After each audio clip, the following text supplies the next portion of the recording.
Bueno, pues entonces comenzamos. Bienvenidos a Business Debate Experience, segunda edición. La verdad que hoy me gusta que comencemos con Investment Club, que los conocimos hace muy poco y seguro que han preparado una gran ponencia. Y la verdad que os paso palabra porque tengo muchas ganas de saber qué vais a comentar. Así que, Manu, Vale. te paso la palabra totalmente. Vale, genial. Pues muchas gracias por organizar el evento. La verdad es que nosotros contentos de colaborar con otras asociaciones de Nada. generación espontánea, que es la primera vez. Esperamos que se pueda dar más veces, la verdad, porque nos encantaría poder repetir esto en el futuro. Y nada, mi compañero Jorge se va a unir en un ratillo, pues él hace la segunda parte de la exposición, simplemente que está saliendo hora de trabajar, entonces nada, en 10 minutos se conectará. Si queréis, lo que hago es compartir pantalla y empiezo yo lo que es la exposición. A ver. Vale, creo que yo estoy compartiendo pantalla. Sí, sí. Vale, genial. Pues nada, yo soy Manuel González, soy uno de los cofundadores y el actual presidente del UPV Investment Club.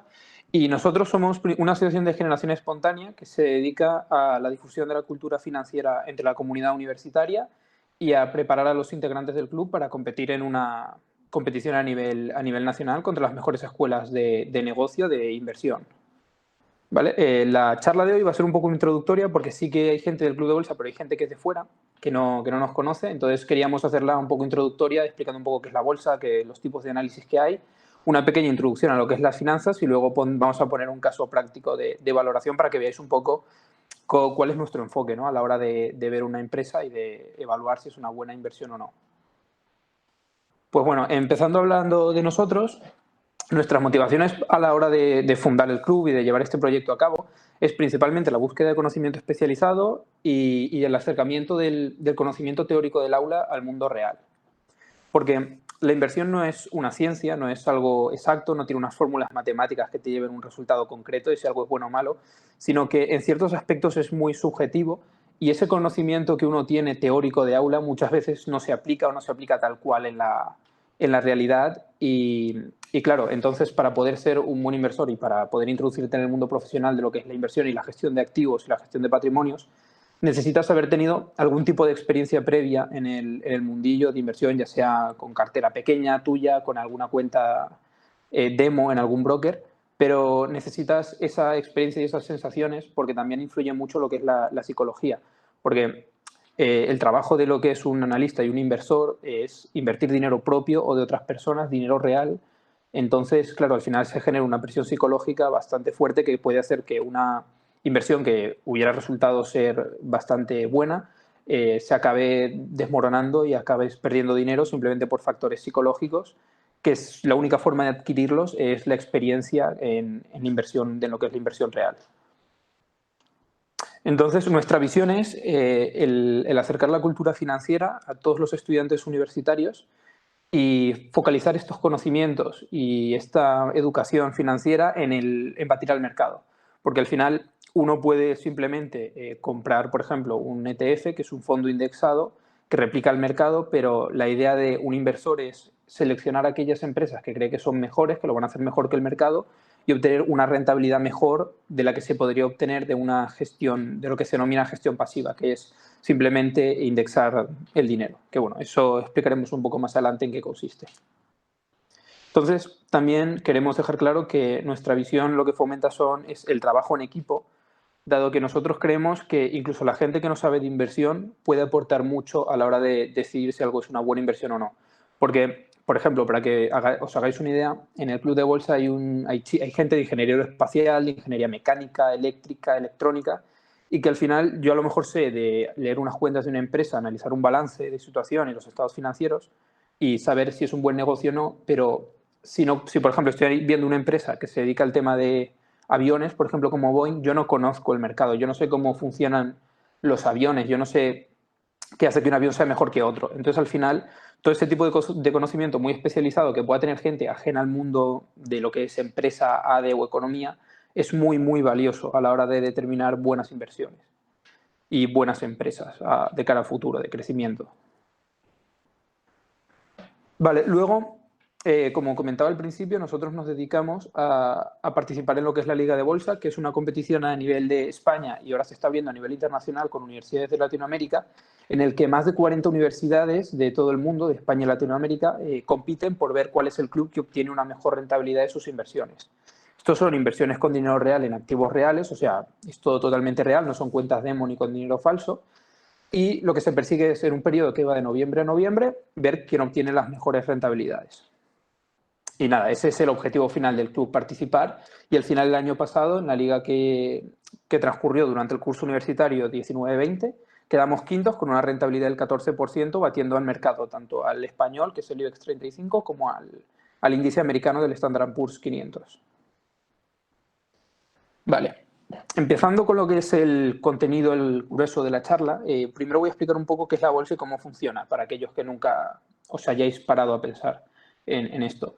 Pues bueno, la bolsa al final es un mercado, ¿no? Es un mercado que reúne oferentes y demandantes de productos, como el mercado del pueblo, ¿no? Donde se compra y vende fruta. Al final va alguien que ofrece la fruta y alguien que la quiere comprar. Pues esto es lo mismo, pero lo que se intercambia son activos financieros. En el caso en el que nos vamos a centrar son las acciones, porque sí que hay otro tipo de instrumentos, pero que son mucho más complejos, como los derivados financieros. Pero para simplificarlo, vamos a hablar simplemente de las acciones. Entonces, en este mercado, lo que se intercambian son acciones, que al final una acción lo que es una parte alícuota del capital social de una empresa. Esto lo que quiere decir es que tú, al comprar una acción, lo que tienes no es un papelito o un nombre que lo que hace es subir de precio o bajar de precio, que es lo que se ve al final en la televisión, sino que una acción es una parte de una empresa. Es cuando tú tienes una acción, por ejemplo, de Apple, tú eres uno de los dueños de Apple. Tú eres propietario de Apple en un trocito, más grande o más pequeño en función del número de acciones que tengas, pero al final eres propietario de Apple. Entonces, uno puede pensarse, oye, ¿por qué una empresa, alguien el que es dueño de una empresa, va a querer sacar la bolsa si al final lo que va a hacer es dividir y tener menos parte de su empresa? Porque al final ya no pasas de ser el dueño único a tener muchos más dueños en la empresa. Pues bueno, lo que se consigue con la bolsa es lo que se llama canalizar el ahorro de la gente, porque tienes un dinero que no está siendo productivo, que está ahorrado en unas cuentas de gente, y luego ese ahorro, mediante la bolsa, lo que haces es canalizarlo hacia las empresas y conseguir que ese ahorro que es improductivo pase a producir, pase a ser productivo y a aportar algo a la economía. Entonces, lo que hacen las empresas es, cuando salen a la bolsa, cuando empiezan a cotizar, emiten sus acciones, las venden por primera vez al público, y en esta primera venta es cuando una empresa obtiene fondos, ingresa dinero, ¿sabes? La empresa llega con una acción y te la vende a ti a 10 euros. Entonces, esos 10 euros pasan al bolsillo de la empresa y con ese dinero ya puede invertir, contratar más gente, pagar mejores salarios, por ejemplo, más maquinaria, ampliar sus ventas, su equipo de marketing, etcétera. Luego, lo que uno ve en la bolsa cuando el precio sube o baja es el dinero al que los particulares se están intercambiando esas acciones. Entonces, cuando vosotros veis que, por ejemplo, Apple sube en bolsa 3, 4 euros, ese dinero no lo gana la empresa. Eso es simplemente las variaciones de lo que se están intercambiando las acciones entre los particulares. Por lo cual, cuando una empresa gana dinero en bolsa es simplemente cuando emite sus acciones. Cuando se intercambian en el mercado libre, que es lo que uno ve que sube y baja en la gráfica, las empresas no obtienen ningún beneficio de ello. Sí que obviamente, cuanto más valga la acción de una empresa, cuanto más suba, eso refleja la calidad del negocio que hay detrás. Entonces, si tu acción está subiendo, subiendo, subiendo, es que tu empresa es mejor que la competencia o es muy buena. Entonces, al final eso se acaba reflejando, por ejemplo, al pedir préstamos, que los pueden pedir más baratos, y en otro tipo de cosas. Luego, a la hora de enfocar lo que es la inversión, hay dos tipos principales de análisis, que es el análisis técnico y el fundamental. El análisis técnico se basa en estudiar las variaciones y la evolución de los precios pasados de la cotización de las acciones. Entonces, tú tienes cuando una acción sale a cotizar, que es el precio al que la empresa le empieza a vender la acción a la gente. Entonces, en función de ese precio, después conforme pasa el tiempo va subiendo o bajando, tiene fluctuaciones. Entonces, el análisis técnico lo que se dedica es a estudiar esas fluctuaciones e intentar predecir qué va a ser ese precio en el futuro, en un mes, 2 meses, un año. En cambio, el análisis fundamental se basa en el estudio de lo que son las cuentas financieras de la empresa, en analizar la empresa, el modelo de negocio y si la empresa en verdad es buena o mala. Porque al final tú puedes tener una acción que por X motivo suba de precio la acción, pero al final, por ejemplo, la calidad de la empresa y del negocio que hay detrás se esté deteriorando. Entonces, claro, ese es un ejemplo de que, oye, si se está deteriorando la calidad del negocio, la empresa no va a seguir creciendo igual en el futuro, o va a seguir creciendo menos, o va a seguir creciendo, o va a crecer mal. Entonces, ahí, por ejemplo, uno mediante el análisis fundamental se daría cuenta de que es una acción que no debería comprar, porque en un futuro se prevé que va a caer el precio por el deterioro de los fundamentos de la empresa. Y nosotros, por ejemplo, en el club creemos que el enfoque correcto es el análisis fundamental, porque creemos que al final el precio de las acciones tiende a reflejar la calidad del negocio. Entonces, si tú puedes comprar un buen negocio, una buena empresa que tenga unos fundamentales sólidos y buenos, que a futuro crees que vaya a crecer y generar más beneficio y crecer, pues la acción debería crecer con la empresa. Entonces, creemos que la forma correcta de análisis es la de análisis fundamental, la que al final va a generar unos mayores rendimientos de cara a futuro para los inversores. Esto no quiere decir que el análisis técnico no funcione. Obviamente, esto al no ser una ciencia exacta y cierta, hay muchos enfoques distintos y enfoques incluso contradictorios que acaban funcionando. Porque es eso, al no ser una ciencia, cualquiera puede acertar. Y en función de eso, pues bueno, hay gente que le va muy bien con el técnico, otra que le va bien fundamental, hay gente que el fundamental se le da mal. Depende también un poco de las características de cada uno y qué tipo de análisis se ajuste mejor a su forma de pensar o de ver al final el mundo. Nosotros, lo que os digo, personalmente creemos que el fundamental es el mejor. Pues bueno, ahora no sé si ya se ha podido incorporar mi compañero Jorge. Jorge, ¿estás? Vale, creo que todavía no está. Entonces, si queréis, empiezo yo con esta parte. Vale, que le he pillado la lluvia. Pues bueno, no pasa nada. Vale, ahora queremos hacer una pequeña introducción a lo que son los estados financieros de una empresa. Ya que nosotros nos enfocamos en el análisis fundamental, queremos explicar en qué se basa nuestro análisis. Pues bueno, hay tres tipos principales de estados financieros en una empresa, que son el balance, la cuenta de pérdidas y ganancias y el flujo de caja. ¿Vale? El balance de situación, al final, es todo lo que posee la empresa y cómo lo ha obtenido. Al final, vosotros veis que las cuentas se dividen entre activo, patrimonio neto y pasivo. El activo es todo lo que posee la empresa, toda su estructura productiva, y el patrimonio neto y pasivo es cómo ha financiado eso que posee. ¿Vale? El patrimonio neto es al final el dinero que ponen los accionistas. Aquí se incluye cuando la empresa vende las acciones por primera vez en bolsa e ingresa, por ejemplo, 10 euros por cada acción, eso se ve reflejado aquí. Ese dinero ya lo tiene la empresa y lo puede invertir en lo que es su activo, por ejemplo, en máquinas. Y luego el pasivo es la parte del dinero que la empresa obtiene de financiación de terceros, gente que no es dueña de la empresa, por ejemplo, cuando un banco le da un préstamo, cuando emite bonos, etcétera. Vale, centrándonos ahora en lo que son los activos, que es todo lo que representa la estructura productiva de la empresa, nosotros podemos ver que el activo tiene dos partes, ¿vale? Que es el activo no corriente y el corriente. Luego en el ejemplo que vamos a poner, que es el caso de NVIDIA, en el caso práctico podréis verlo mejor. ¿Vale? Entonces, el activo que acaba representando lo que es la estructura productiva de la empresa se ordena de menos liquidez a más liquidez.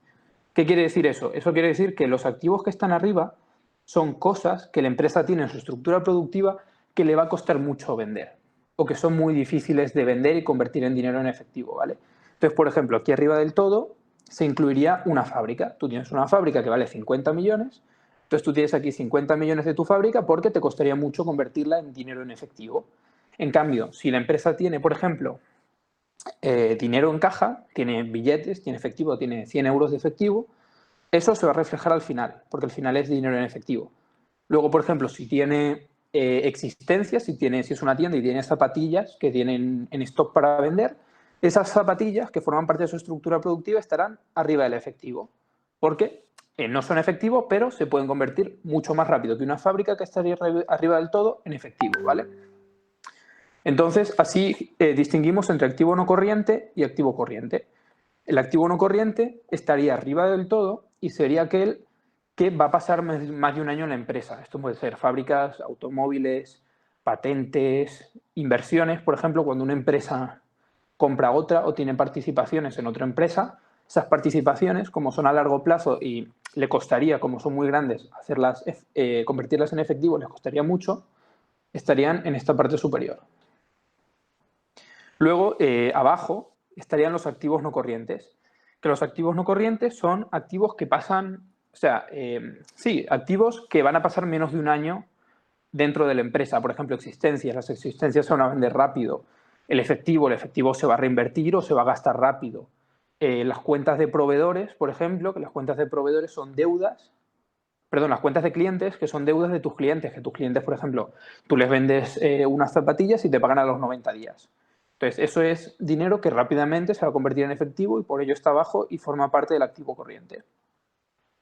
Entonces, viendo esto y analizándolo, podemos hacernos a grandes rasgos a la idea de cómo es la estructura productiva de una empresa, porque tú lo empiezas a ver desde arriba y ves que tiene fábricas, que tiene coches de reparto, por ejemplo, que tiene luego unos centros logísticos, luego vas bajando, ves que tiene, por ejemplo, unas existencias de zapatillas, entonces ya puedes decir, vale, es una empresa que tiene unas fábricas, que luego que fabrica las zapatillas, las reparte, luego las tiene en stock en las tiendas, las vende, por ejemplo, a 90 días a sus clientes, un pago a 90 días, y luego ingresa el efectivo.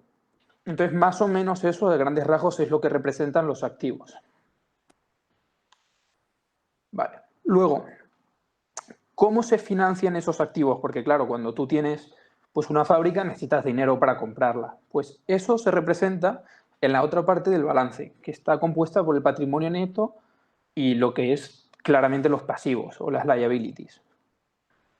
Vale, entonces el patrimonio neto es eso, el dinero de los accionistas. Cuando, por ejemplo, una empresa vende sus acciones por primera vez en bolsa y ingresa ese dinero va aquí a patrimonio neto, que luego lo invierte en sus activos. Uy, perdón. Luego ya lo que son directamente los pasivos, que es una parte muy importante porque al final los pasivos es dinero que no es de los propietarios de la empresa, que eso es lo que se representa en el patrimonio neto, sino que es dinero externo, dinero que tienes que devolver de alguna otra forma. El patrimonio neto no lo has de devolver porque es dinero de los dueños de la empresa, pero el pasivo sí que lo tienes que devolver porque al final son terceras personas que te han dejado un dinero para que se lo devuelvas con unos intereses, bancos, emisión de bonos o, por ejemplo, proveedores. Y el pasivo al final se estructura de menos exigibilidad a más exigibilidad. ¿Esto qué es? Que al final el pasivo lo ordenas según cuánto plazo hay, por así decirlo, para pagar. Entonces, si tú tienes una deuda con un banco, un préstamo, por ejemplo, para comprar la fábrica que está en el activo a 50 años, eso es poco exigible. O sea, a corto plazo no va a venir el banco a demandarte o a pedirte los 50 millones. Entonces lo vas a tener arriba. En cambio, por ejemplo, si tú has comprado goma para hacer la suela de las zapatillas y la tienes que pagar en 90 días o en 30 días, va a estar abajo del todo porque te lo van a exigir muy rápido. En 30 días ya tienes que hacer frente al pago. Entonces, así se divide el pasivo entre pasivo no corriente, que es el pasivo a largo plazo, pasivo, o sea, dinero que se ha de devolver a más de un año, y luego el pasivo corriente, que es dinero que tienes que devolver, que tienes que pagar, que tienes que devolver en menos de un año, ¿vale? Entonces, por ejemplo, en el corriente tienes eso, deudas que vencen en menos de un año, proveedores, multas, por ejemplo, o impuestos con Hacienda Pública. Impuestos que no has pagado por cualquier motivo. Vale, entonces más o menos esto es la estructura del balance. Sí que comentaros que, por ejemplo, en las cuentas americanas, nosotros estamos explicando las cuentas españolas según la normativa europea de contabilidad, pero en Estados Unidos se organiza al revés. Por ejemplo, en Estados Unidos ponen el pasivo arriba, el patrimonio neto abajo, y esto igual lo ponen al revés. Pero vamos, eso en raras ocasiones, prácticamente nunca lo vais a ver en empresas europeas, porque la normativa europea exige que se ordene de esta forma porque clarifica bastante a la hora de la lectura, clarifica bastante lo que es la estructura tanto productiva, en el caso del activo, como la estructura de deuda, que al final es muy importante a la hora porque, por ejemplo, si tú tienes mucha deuda, tienes mucho más riesgo de incurrir en impagos y de caer en quiebra que una empresa que tiene menos deuda. Entonces, viendo el balance, te puedes hacer un poco la idea de lo que es la salud financiera de una empresa. Vale, ahora pasando a las pérdidas y ganancias, no sé si Jorge se ha podido incorporar ya. No sé si estás. Jorge ha entrado y ha salido. Sí. No, estoy aquí. Vale, genial. Pues si quieres, sigue explicándolo tú. Vale, ¿me sigues compartiendo pantalla o...? Sí, claro, sigo yo compartiendo. Ok, pues... Segundo, es que vengo de la oficina en bici, me ha pillado la lluvia y voy muerto. Vale, este es uno de los principales documentos que emite la empresa. En este caso estamos viendo el del anual, ¿vale? Lo suelen hacer cada 3 meses y recopila un poco los beneficios y la estructura un poco de costes que tiene la empresa, ¿vale? Entonces, tener en cuenta de que también este ingreso o gasto puede ser en efectivo o no, puede venir de las cuentas de clientes. En un principio debería tener la cámara puesta. Ahora, qué pelillos llevo. De que me moja entero. Vale, pues como podemos ver, esto se estructura desde arriba abajo, ¿vale? Y vamos reduciendo los costes. Os lo voy a ir traduciendo, ¿vale? Revenue son ventas o ingresos. El cost of revenue suele ser el coste atribuible directamente al producto que están vendiendo. Pues si ellos están vendiendo zapatillas deportivas, pues todo el coste que tiene el producir las zapatillas, ¿no? Comprar las materias primas, los costes de producción de las máquinas, etcétera, etcétera, y el enviarlo a las tiendas, ¿no?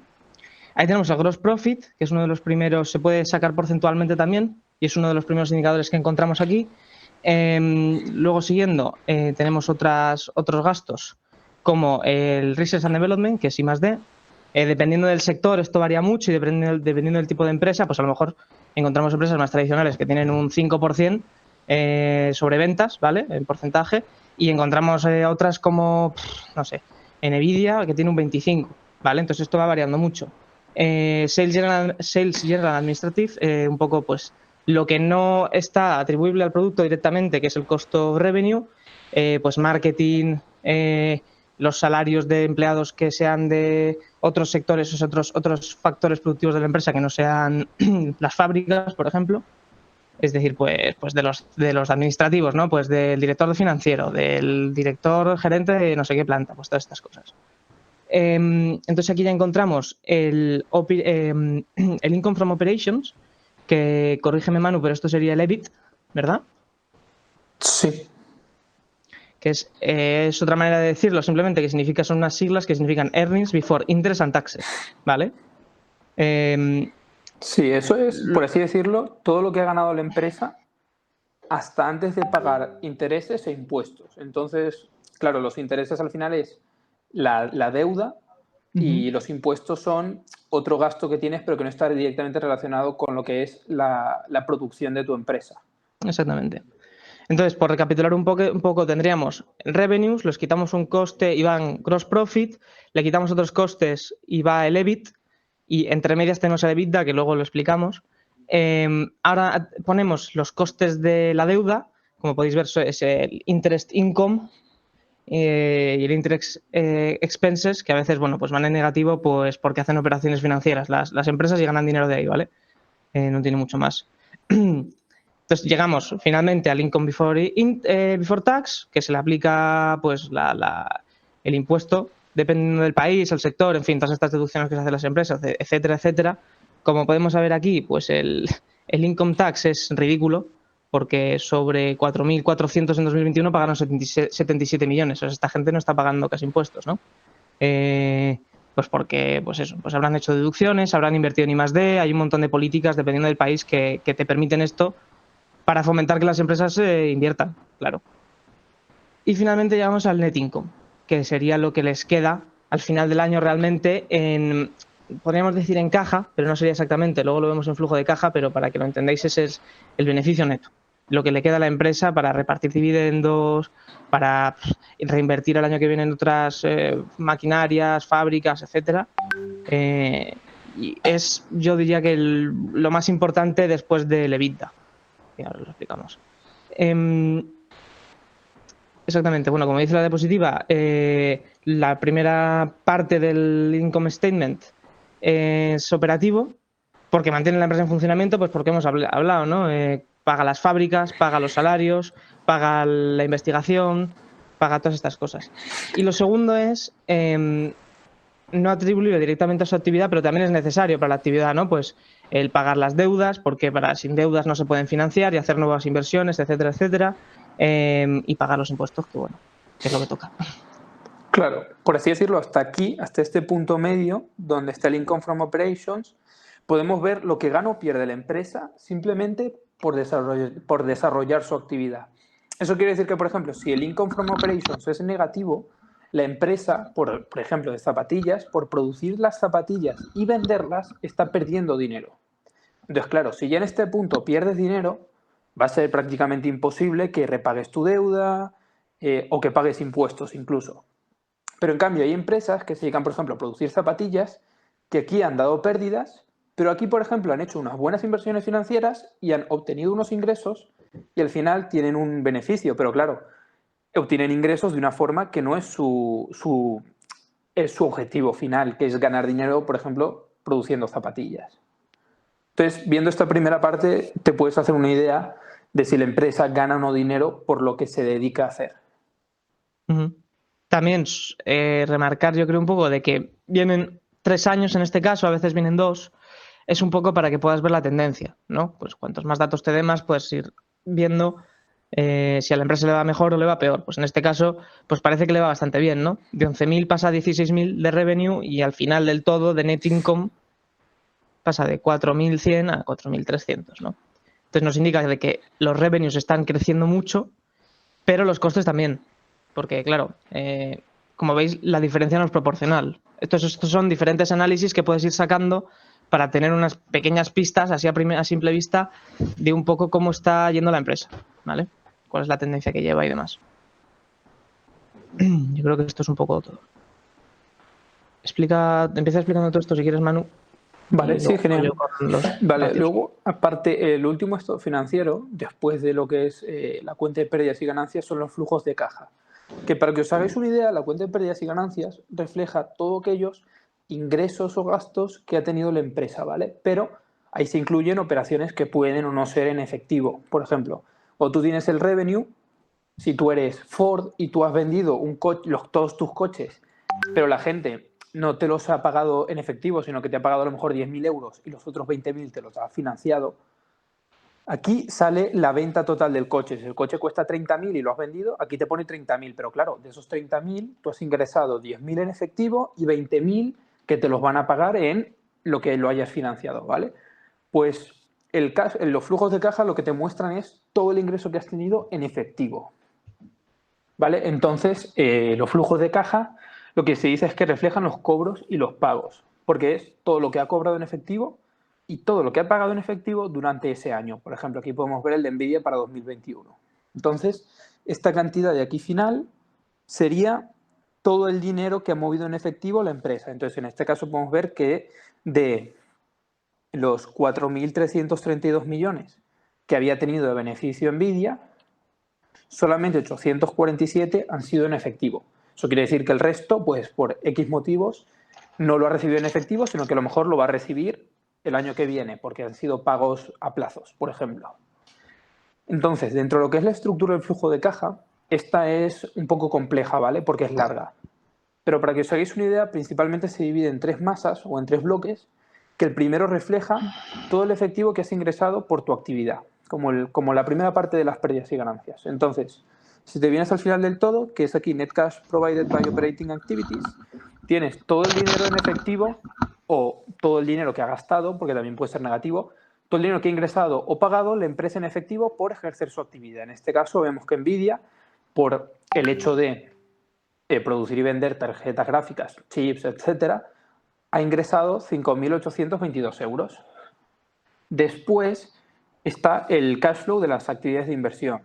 Eso quiere decir, por ejemplo, cuando tú compras y vendes acciones de otras empresas en el mercado, cuando repagas deuda en efectivo, porque claro, los préstamos bancarios, los intereses los tienes que pagar en efectivo ese año y tal. Entonces, por ejemplo, podemos ver aquí que Nvidia ha pagado 19.000 millones en efectivo para repagar su deuda, por compra o venta de acciones que ha podido realizar en un mercado, etcétera, etcétera.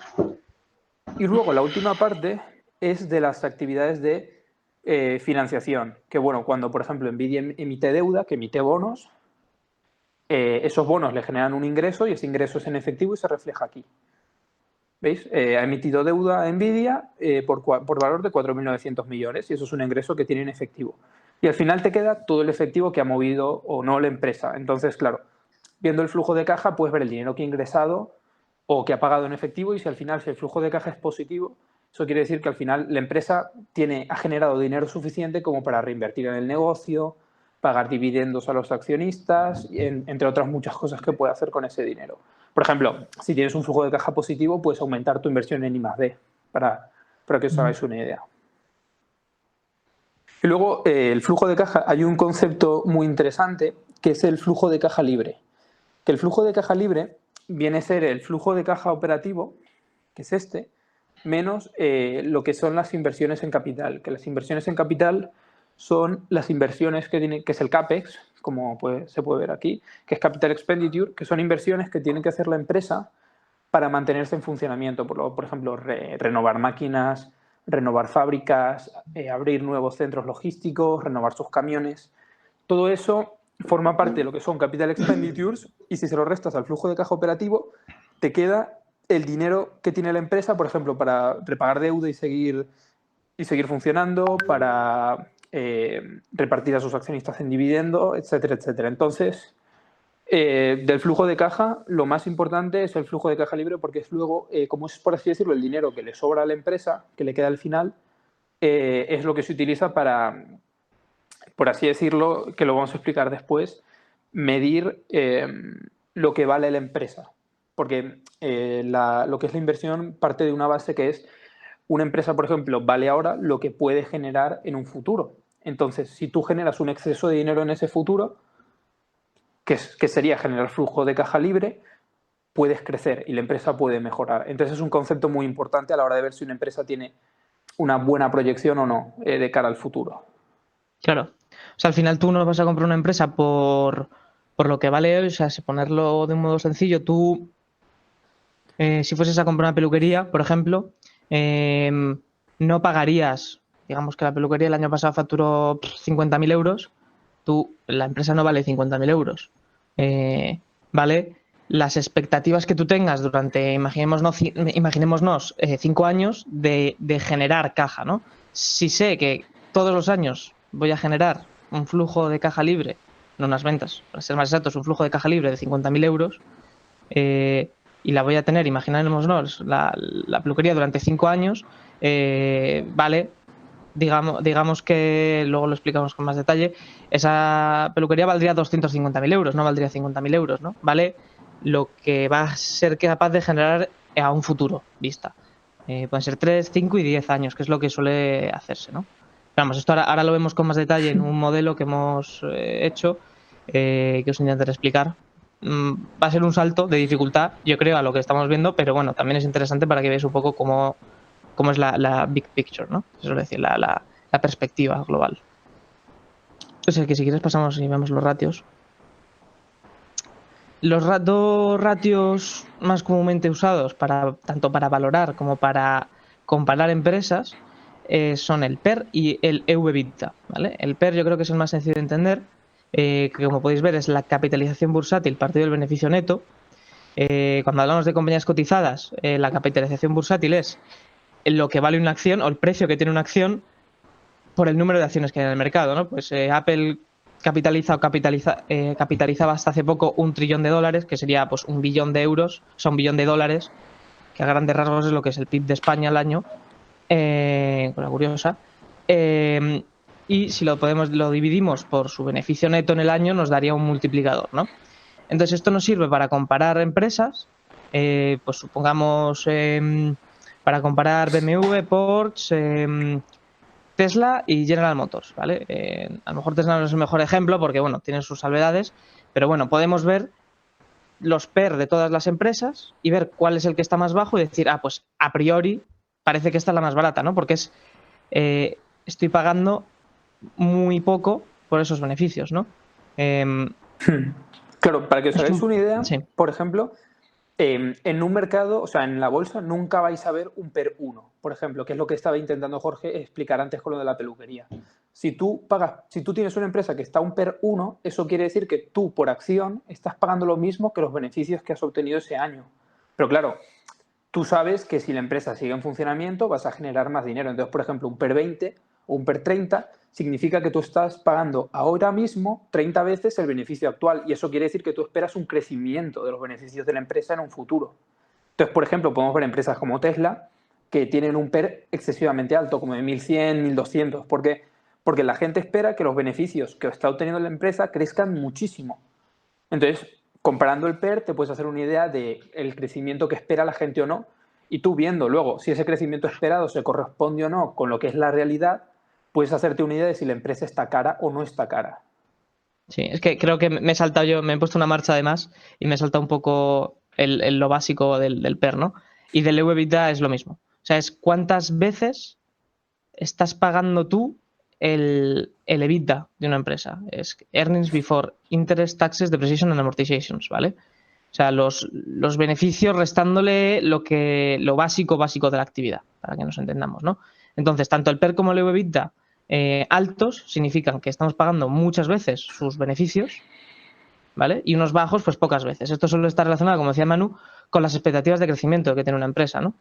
Entonces, un poco ligado a eso, os explico el NTM y el LTM que hemos puesto ahí y volvemos a la valoración más tarde.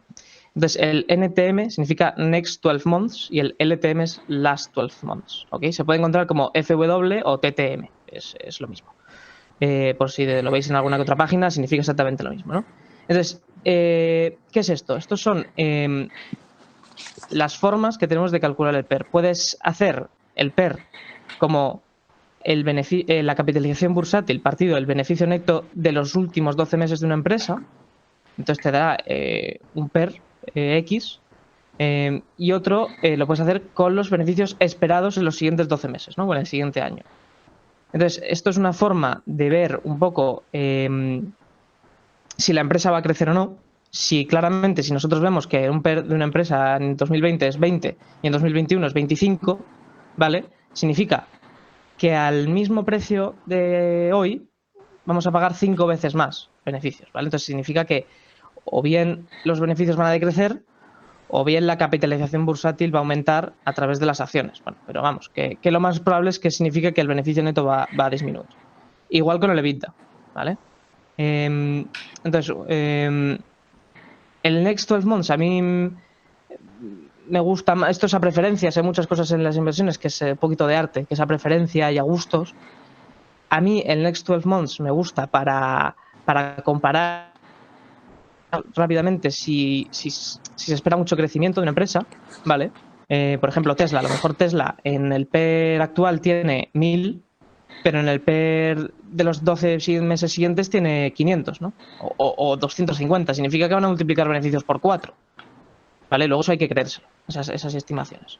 Entonces, esas son las dos maneras que tenemos un poco de ver bueno, el Last 12 Months a mí me gusta más para valorar. Porque al final tú al valorar, como hemos dicho, vas a proyectar al futuro, vas a ver cuánto te va a generar esa empresa y luego vas a multiplicar esos beneficios por el ratio. Entonces me gusta más el de los 12 meses actuales, pues un poco por gusto, ¿vale? Pero bueno. Entonces, ¿cómo hacemos para despejar de la ecuación, ¿no?, que estamos viendo el valor de la acción, que es al final lo que queremos ver, si la acción está cotizando por encima del precio que debería, su fair value, o no? Entonces, es tan sencillo como despejar la fórmula. A lo mejor luego con el Excel lo vemos un poco mejor y soy capaz de explicarlo un poquito mejor, ¿vale? Pero creo que entendéis perfectamente por dónde va el tema. Si yo soy capaz de ver el PER de una empresa, digamos, su PER histórico siempre ha sido 20, pues tiene 50 años de historia y siempre ha cotizado un PER 20. Hemos pagado 20 veces beneficio por sus acciones. Pues puedo proyectar a futuro esos beneficios, multiplicar beneficio neto por PER y sacar la capitalización bursátil de una empresa. Y una vez dividido por el número de acciones, pues nos da el precio de acción. Si está por encima del del que está cotizando en estos momentos, es algo positivo, y si no, pues es algo negativo, a grandes rasgos. Y luego el EBITDA es un pelín más complejo porque al no tener en cuenta ni la deuda ni el efectivo, tenemos que ajustarlo, como veis en la fórmula, ¿vale? Entonces, al despejarlo, pues se tiene que despejar todo. Tenemos que dejar capitalización bursátil solo también, ¿no? Entonces será EBITDA, el multiplicador, imaginemos unos 10 o 15, estos suelen ser más pequeños. Depende un poco de la empresa, pero por lo general suelen serlo. 10 o 15 por el EBITDA, habrá que restarle la deuda y sumar el efectivo. En fin, ahora lo vemos, los cálculos los vemos ahora más en detalle. No sé si me dejo algo, a lo mejor he sido un poco difuso, tampoco estoy muy atinado hoy yo con las definiciones. No sé si, Manu, ves que me haya dejado algo o algo ahí no haya quedado del todo claro. ¿O si hay alguna duda en respecto a esto? Pues, a ver, yo creo que un poco esclarecer que el EV es lo que lo denominan los analistas el Enterprise Value, que es el valor de la empresa. Y es un cálculo que ya viene predeterminado. O sea, el valor de la empresa, generalmente, o sea, prácticamente todos los analistas piensan igual, es la capitalización bursátil más la deuda menos el efectivo. Y es una medida. Entonces, al final, con esto lo que buscas es el EBITDA, por así decirlo, que cuando lo hemos visto antes en las pérdidas y ganancias, por ejemplo, el EBITDA se encontraría aquí, ¿vale? Más o menos, un poquito antes de Income from Operations, porque no tiene en cuenta las amortizaciones, que una amortización es un concepto contable que creo que es un poco complejo, pero vamos, no es un gasto, por así decirlo, que tenga el negocio para seguir funcionando y productivo, entonces por eso no se incluye. Entonces, el EBITDA sería, por así decirlo, los beneficios que está obteniendo la empresa única y exclusivamente de lo que está produciendo. Porque al final la amortización es un gasto, pero que no necesitas hacerlo para poder producir una zapatilla. Entonces, aquí más o menos lo que estás viendo es cuántas veces estás pagando ese beneficio productivo. Entonces, esto podría decirse que es un múltiplo que evalúa lo caro o barato que estás pagando la productividad de la empresa, y este es lo que estás pagando con respecto al beneficio. Entonces, por eso son múltiplos que indican y varían de forma distinta. Y yo creo que ya estaría así a grandes rasgos. Si quieres pasamos con la parte del caso práctico del ejemplo. Vale, de la valoración. También yo creo, vamos a decir que nosotros normalmente cuando valoramos una empresa hacemos 3 tipos de análisis diferentes, ¿vale? El análisis cualitativo, que es un poco ver la situación de ventajas competitivas de la empresa, que esto es otra cosa, ¿vale? Pues más, pues eso, aspectos cualitativos, aspectos intangibles de la empresa, ¿vale? Que no se pueden valorar. Un análisis cuantitativo del balance, pues ver si hay mucha deuda, poca deuda y tal, y una valoración, que es lo que vamos a hacer ahora, ¿vale? Esta es una de las más complejas que he hecho yo, seguramente tenga algún error dentro de la valoración del Excel, porque además es una simplificación, porque si no nos podemos tirar aquí solo para explicarlo 2 horas y tampoco es eso la finalidad, yo creo, de esta ponencia. Entonces, bueno, si... Vale, pues si quieres, Jorge, compartes tu pantalla y enseñas el Excel. Vale, pues dejo de compartir.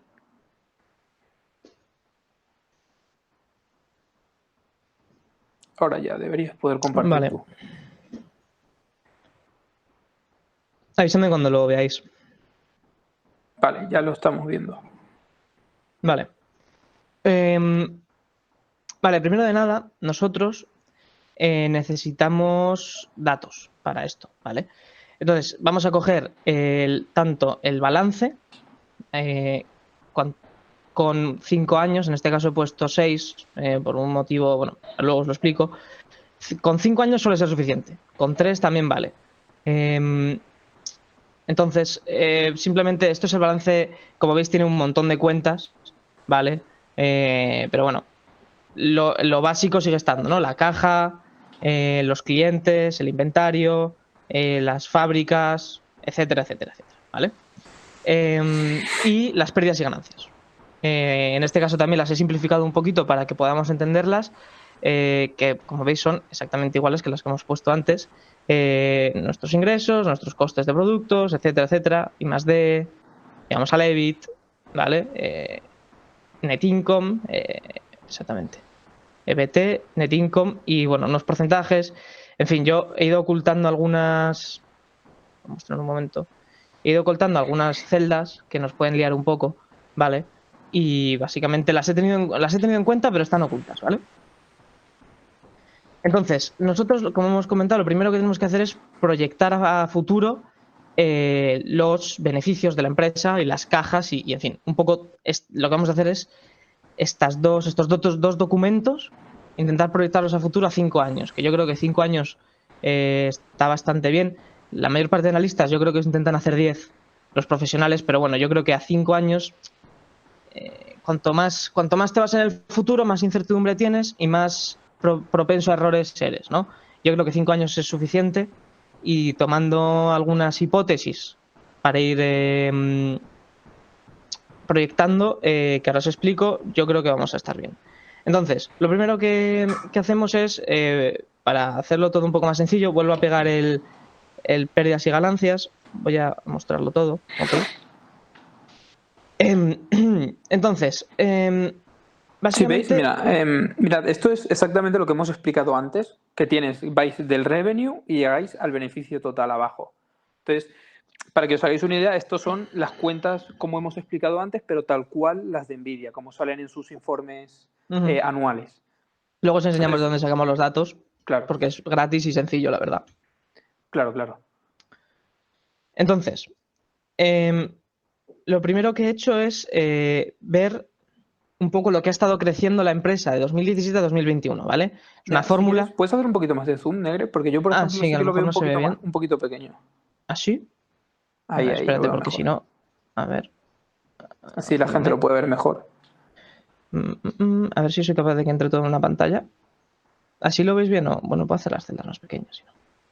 Sí, no, así se ve bien, tranqui. Uy, va, no tan pequeñas. Bueno, chico. No voy a marear más. Entonces, el crecimiento KGR. KGR es una forma de promediar el crecimiento de la empresa, ¿vale? Entonces, esta empresa ha estado creciendo en Nvidia. Bueno, no hemos explicado. ¿Sabéis la mayor parte de vosotros a qué se dedica Nvidia? Imagino, ¿no? Ellos diseñan y desarrollan y comercializan tarjetas gráficas, ¿vale? Para jugar a videojuegos, para minar criptomonedas, para hacer coches autónomos, para biotecnología, en fin, para un montón de sectores, ¿vale?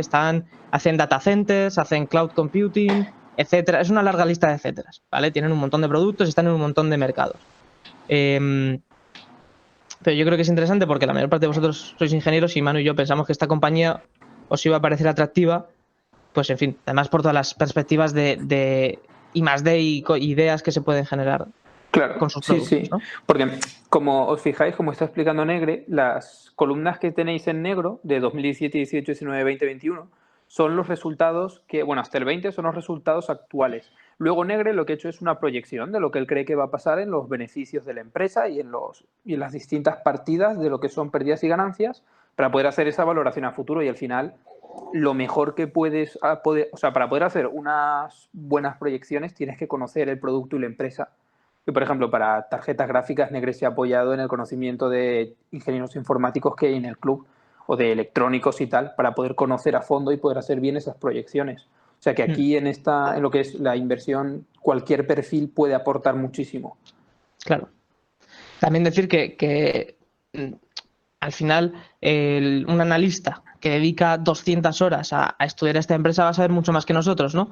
Pero esto tiene un punto en el que no por hacerlo más complejo y con más detalle va a ser mejor, ¿no? Porque puedes invertir 200 horas, imaginémonos que este analista supuesto invierte 200 horas en llegar a X valoración y yo con 20 horas llego a una valoración muy similar. Entonces, a veces no hace falta que sea muy complejo y muy tedioso hacerlo y tal. Se pueden hacer simplificaciones y muchas veces no pasa nada, ¿no? La conclusión es la misma. No es tan, a lo mejor tu valoración no es tan exacta, pero bueno, la conclusión es la misma. O que es una buena inversión o que no, ¿vale? Entonces vamos a la materia, digamos. Entonces, ¿yo cómo he ido haciendo esto? Pues simplemente vemos como los revenues han ido incrementando un 24,64% de media al año, ¿vale? Un año va más, algún año menos, pero de media más o menos es eso, ¿vale? Yo lo que he hecho ha sido promediar los años, ¿vale? Y estimar que la empresa baja su crecimiento, por eso veis este 0,8, ¿no? Porque el promedio muy cercano bueno, al 29, al 24, dependiendo de cómo lo calcules, y yo voy a ser un poquito más pesimista, un poquito más conservador y digo que van a ir bajando, ¿vale? 0,8. ¿Por qué 0,8 y no 0,85 o no 0,75? Esto es arbitrario, ¿vale?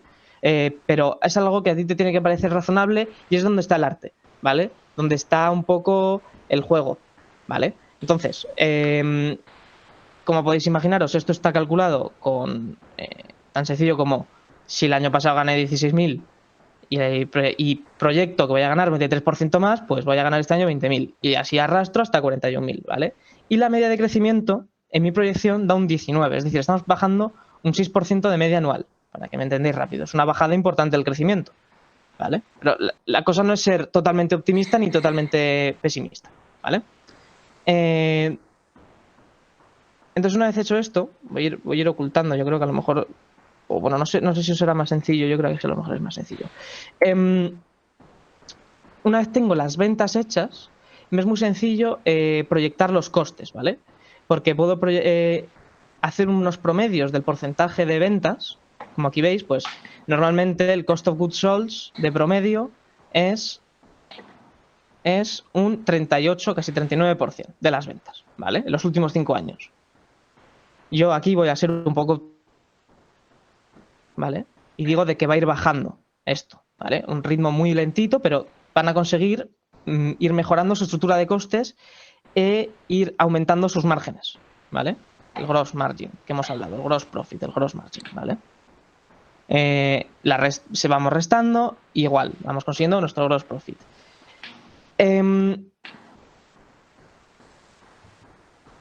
Esto simplemente era indicativo para mí, perdón, no he proyectado nada sobre esto. Para más o menos ir, pues yo también, para ir más o menos viendo si estoy haciendo algo correcto o si se me está yendo en algún momento la cabeza, ¿vale? Exactamente. Como podemos ver, sus porcentaje de gross margin, es decir, el gross profit partido del revenues, ¿vale? Ha sido de media un 61 y yo estoy diciendo, bueno, que lo van a mejorar hasta un 64-65 porque si veis la tendencia va subiendo, ¿vale? Entonces, bueno, yo creo que esto es razonable, ¿no? Si en 5 años han conseguido subir de casi un 59 a un 63, yo creo que en otros 5 años son capaces de subir de un 63 a un 65, casi 66, ¿vale? Esto viene relacionado con la reducción de los costes. Si tú pones que van a ser capaces de reducir más gravemente los costes, pues te saldrán más márgenes, ¿vale? Al final todo esto, cuanto más sepas de la empresa y del producto, mejor lo podrás hacer. Por ejemplo, si tú eres ingeniero electrónico y sabes que está saliendo una pasta térmica que es muchísimo más barata para el tema de las placas base y de las gráficas y tal, puedes estimar que, oye, se van a reducir los costes, efectivamente. Sí, o al contrario, que claro. Estás muy enterado de que hay microchips, entonces van con un mineral, o una fábrica en China o en Taiwán muy importante se ha roto y van a subir por lo que sea, porque va a haber va a haber escasez de microchips. Pues bueno, pues proyectar otra cosa completamente diferente a lo que estoy haciendo yo, ¿no? Cuanto más conocimiento, pues hombre, con más detalle mejor lo vas a hacer en un principio, pero a veces no. Exactamente igual hacemos con Selling General and Administrative Expenses y los gastos de I+D, ¿vale? Estos ya los hemos explicado antes, que es los gastos de marketing y generales y los de I+D. Unas presunciones que van a ir aumentando porque cuanto más grande es una empresa, normalmente más gasta en marketing, más tiene que gastar en salarios de administrativos, más, en fin, es una maquinaria cada vez mayor y gasta un poquito más. Yo aquí he sido, pues bueno, uno con uno. Y también me gusta pensar que esta compañía, su ventaja competitiva es el gasto en I+D. Como podéis ver, estamos hablando de una media de un 22% en los dos últimos años. Apple se gasta un 10, no llega, quiero recordar, y Tesla no sé si llegará al 15. Es una empresa muy, muy centrada en el I+D, en sacar nuevos productos todos los años, nuevas ideas, expandir mercados. Entonces, yo confío en que ellos lo saben y lo van a apoyar, ¿vale? Y van a crecer. Entonces, bueno, otra proyección, ¿vale? Llegamos al EBIT, que es, tenemos nuestro gross profit, le restamos estos costes y llegamos al EBIT. Y otra vez, esto es para yo chequear de que no se me está yendo la bola, al hacer todas estas hipótesis, ¿vale? Que estoy haciendo aquí, que os he estado contando, pues para que parezca que tienen sentido, porque si aquí me saliese un 35% de margen, es que en algún momento a mí se me ha ido la olla y aquí me he pasado o me he quedado corto, ¿vale? Other expenses no tiene mucha historia. También otra vez el porcentaje de las ventas. Este en promedio, porque son unas cuentas muy complejas y me daba bastante dolor de cabeza tener que hacerlo todo. Entonces, más o menos el promedio y tampoco es algo muy representativo, ¿no? Sobre 20.000, 20.000 millones, estamos hablando de millones. 120 millones no me parece algo muy representativo. Pues está proyectado tal cual. Como podéis ver, bueno, de aquí están todas las cuentas, ¿vale? Son cuentas muy complejas, yo creo que de hecho, mira, hasta las voy a ocultar ya y así nos las evitamos. Siguiendo con la mecánica, ¿no? Pues hemos llegado a unos beneficios, les vamos a restar estos costes que acabamos de proyectar, ¿vale? Esto me parece curioso. Fijaos lo poco que paga esta gente de impuestos, ¿no? O sea, la media sale un 3,7, ¿vale? Y la han ido bajando mucho. Esto es porque en Estados Unidos hay un plan muy agresivo de gasto en I+D. Entonces esta gente se gasta mucho I+D y cuanto más I+D te gastas, menos impuestos pagas, ¿vale? Amazon paga, no sé si es $1 o así, en Estados Unidos. Por esto, por el I+D y por, bueno, Amazon porque hace fábricas, contrata a mucha gente, otras cosas, ¿no? Pero para que veáis que en Estados Unidos los impuestos son muy, muy bajos. En compañías que se lo ocurran, claro. Las que no, pues pagan más. Entonces llegamos al final a un net income proyectado que nos indica o lo hemos generado para que crezca, ¿vale? Yo creo que no es muy exagerado, pasa de unos 1.700 a 4.000 millones los últimos 5 años. Yo he proyectado un por 2,5 de crecimiento en 5 años, ¿vale? También los márgenes muy parecidos, ¿vale? Por ahora hemos sido bastante conservadores, pero un poco exigentes con el crecimiento, ¿vale? Nuestra hipótesis aquí es que la compañía consigue crecer casi un 20% en los próximos 5 años. Si a lo mejor en 2024 AMD, que es la competencia, consigue sacar un chip que sea muchísimo mejor, pues ya nuestra tesis no tiene ningún sentido. O, oye, los compra no sé quién, o les pasa alguna cosa, ¿no? Esto siempre va dependiendo de las hipótesis y de lo que surja en el futuro. Es imposible saber la ciencia cierta, ¿vale? Claro, y al final, como no es una ciencia cierta, lo que tienes que intentar es intentar valorar con la mayor precisión posible lo que va a valer en un futuro. Entonces, si tu valoración da $300 la acción y está 100, es que va a valer más en un futuro, pero no sabes exactamente si 300, 280 o 90. Por eso Claro. también, por ejemplo, Jorge se ha saltado algunas cuentas que a lo mejor son muy difíciles de estimar, porque, por ejemplo, entre las celdas que he ocultado hay gastos de adquisiciones de otras empresas. Entonces, tú no puedes estimar cuántas empresas va a comprar o no Nvidia en un futuro. Eso no lo puedes saber, porque eso son planes que surgen a veces sobre la marcha. Claro. Entonces, al final son cuentas que no te vale la pena comerte la cabeza estimando porque no te van a representar algo sustancial. Además, por ejemplo, ahora están este año compraron una compañía israelí de data center, ¿vale? Que tienen cables de Ethernet, switches y demás hardware para hacer data centers. Y ahora están queriendo comprar una empresa de chips que vale 40.000 millones, que es una barbaridad para esta empresa, ¿vale? Sería un pelotazo, pero pues eso, si esto se lo permiten, porque, en fin, hay unas regulaciones que te lo pueden permitir o no, esta valoración se queda cortísima. Si no se lo permiten, pues a lo mejor esta valoración es un poco optimista, ¿vale? No lo sé, yo es lo que creo, ¿vale? Pero bueno, vamos a continuar. Vale, entonces, hemos llegado, vale, el EBITDA es innecesario para hacer luego el cálculo, estos datos que he copiado, y esto es simplemente una simplificación, ¿vale? Para no tener que ponerme a ver exactamente cuándo están gastando de amortizaciones y no sé qué, bueno, pues he simplificado, he hecho otra vez, lo he promediado y lo he multiplicado por las ventas. Y más o menos, 1.000.000 euros arriba, bueno, 100 millones de dólares arriba, 100 millones de dólares abajo, estará bastante apañado, ¿vale?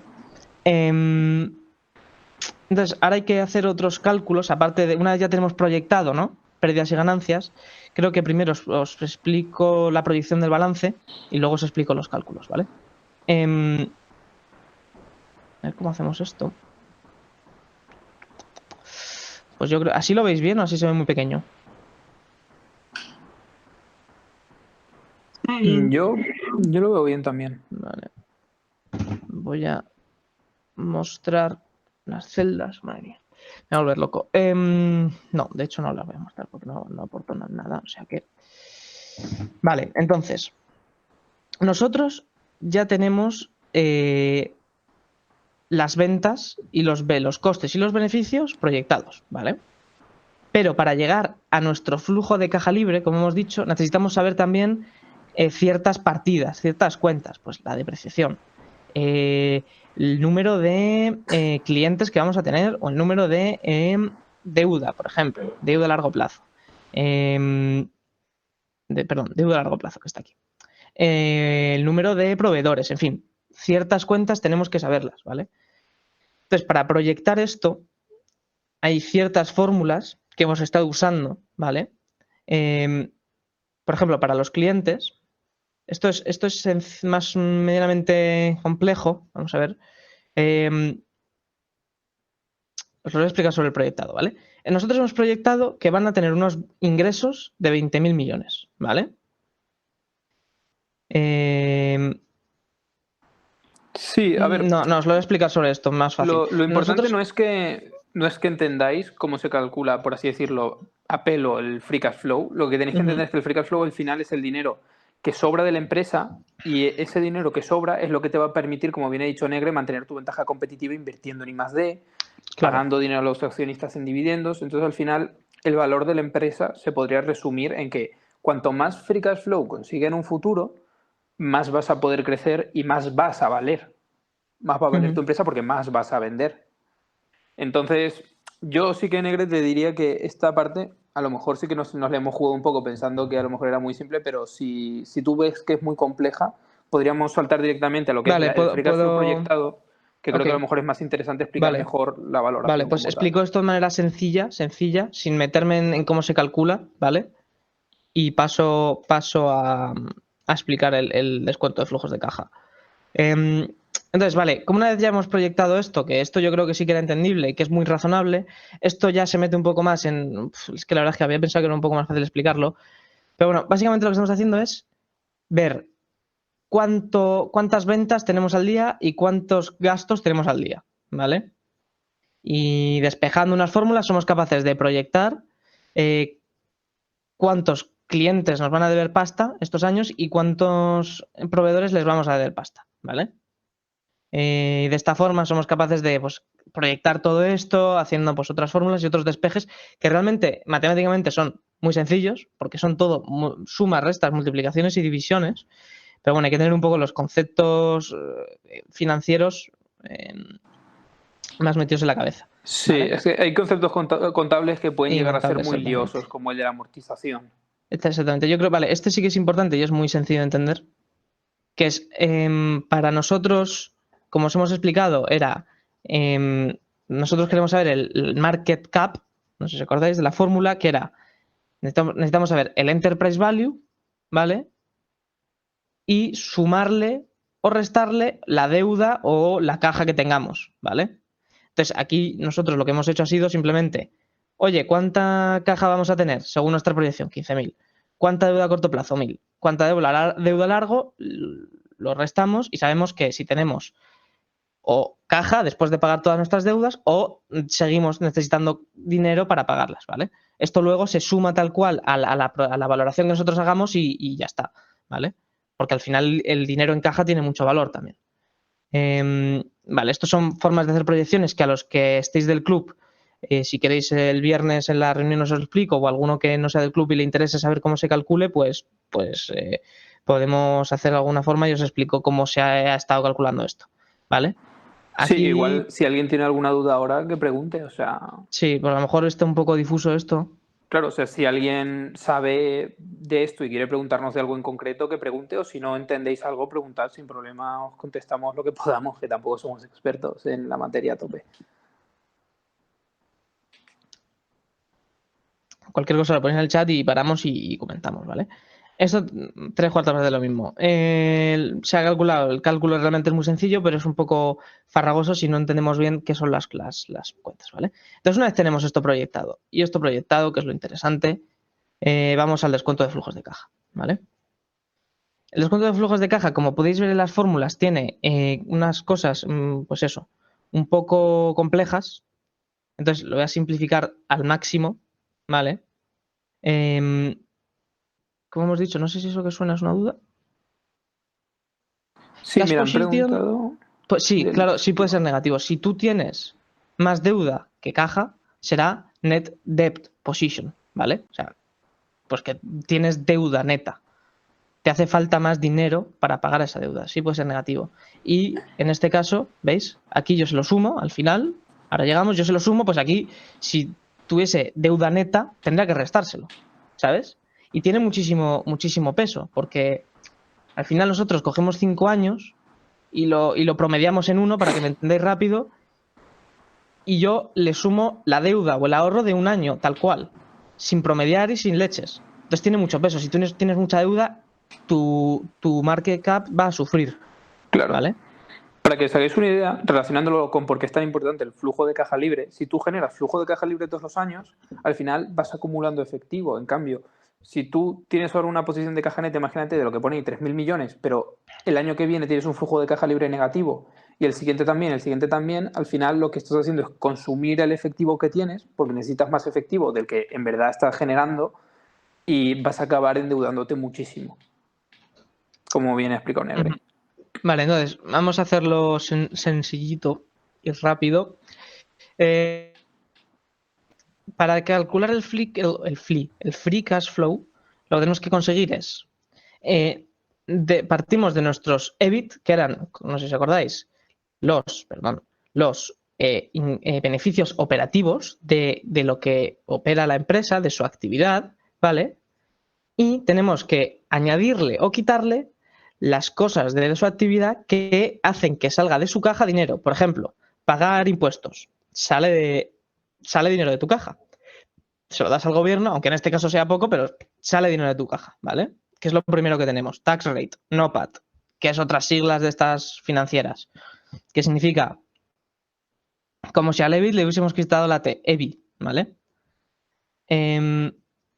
Luego, amortización, que es la depreciación de pues un coche. Si un coche sabes que tiene una vida de 10 años, sabes que cada año se te deprecia el 10% del coche. Su valor cae un 10%, ¿vale? Esto es un coste, pero realmente tú no sale dinero de tu caja. Tú no tienes que ir a pagarle a la Ford porque tienes una furgoneta al 10% de los 30.000 euros que te costó la furgoneta. Es una cosa contable, ¿vale? Es una cosa como ficticia. O más que ficticia, etérea, ¿no? Como diría, bueno, da igual. Miguel Bosé, bueno, Sí, sí, exactamente. O sea, es algo que no, al no ser un gasto en efectivo, o sea, tú en el EBIT sí que lo estás restando porque viene de tus pérdidas y ganancias. Entonces, tú aquí para ver tú en verdad lo que has ingresado o gastado de efectivo, se lo tienes que añadir porque la amortización no es en efectivo, como dice Jorge, es algo más etéreo, algo que no sale es de caja. un concepto contable, ¿vale? Sí. El CAPEX, que es lo que hemos dicho antes, que es el dinero que come tu empresa. La gasolina que le tienes que echar día a día para que funcione, ¿vale? Dependiendo de cómo la calcules, porque como en esto, el problema que tiene el modelado financiero o la valoración que estamos haciendo es que todas las fórmulas tienen varias maneras de calcularlas. Entonces, depende de cómo lo calcules, te puede salir muy alto, ¿vale?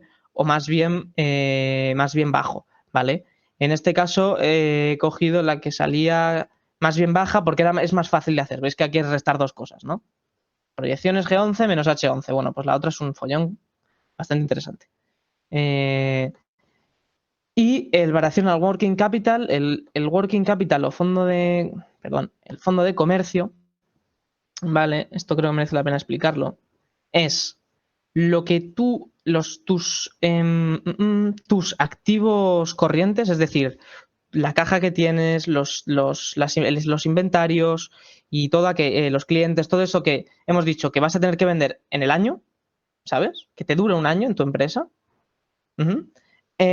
menos lo que tú tienes que pagar en un año, pues tus deudas a corto plazo, tus proveedores y demás. Si yo en caja, imaginémonos que tenemos 5.000 euros y tengo un proveedor al que le debo 1.000 euros y ya está, ¿vale?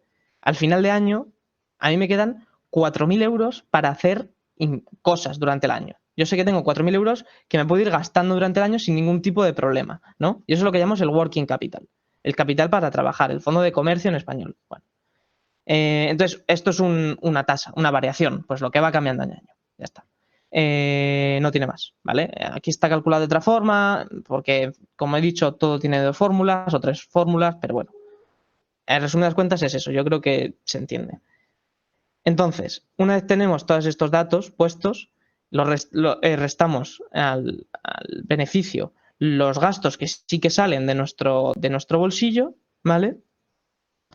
Y lo que no sale de nuestro bolsillo, perdón, lo añadimos. El working capital no es un gasto en concreto, pero para que entendáis, lo vamos a tener en cuenta como tal, porque se calcula así y entrar en el concepto es un poco farragoso también. Sí, el working capital, por así decirlo muy general, es el dinero que tienes que gastarte en efectivo en el año para seguir vivo. Porque el CAPEX es lo que te tienes que gastar para que tus instalaciones y toda tu infraestructura siga bien y puedas seguir produciendo y aumentando tu productividad. Pero el working capital es lo que te tienes que gastar para pagarle a todos tus proveedores, pagar todas tus deudas en el corto plazo y no incurrir en por así decirlo, una quiebra técnica, que es el impago de las deudas en el corto plazo. Claro, o sea, si tú tuvieses un working capital negativo, significa que aun vendiendo todo tu inventario, sacando todo el dinero que tienes de caja y tal, no eres capaz de pagar a tus deudas en el año, ¿sabes? Claro. Entonces tienes un problema. Claro. Entonces la variación del working capital se saca de aquí, es un concepto que yo no acabo de entender tampoco, entonces ponerse a explicar, así es la fórmula y punto. Vamos a quedarnos con eso, ¿vale? Entonces, nosotros tenemos aquí nuestros flujos de caja libre, free cash flow, los cuales, como bien sabréis, el dinero dentro de 10 años vale menos que el dinero hoy, ¿vale?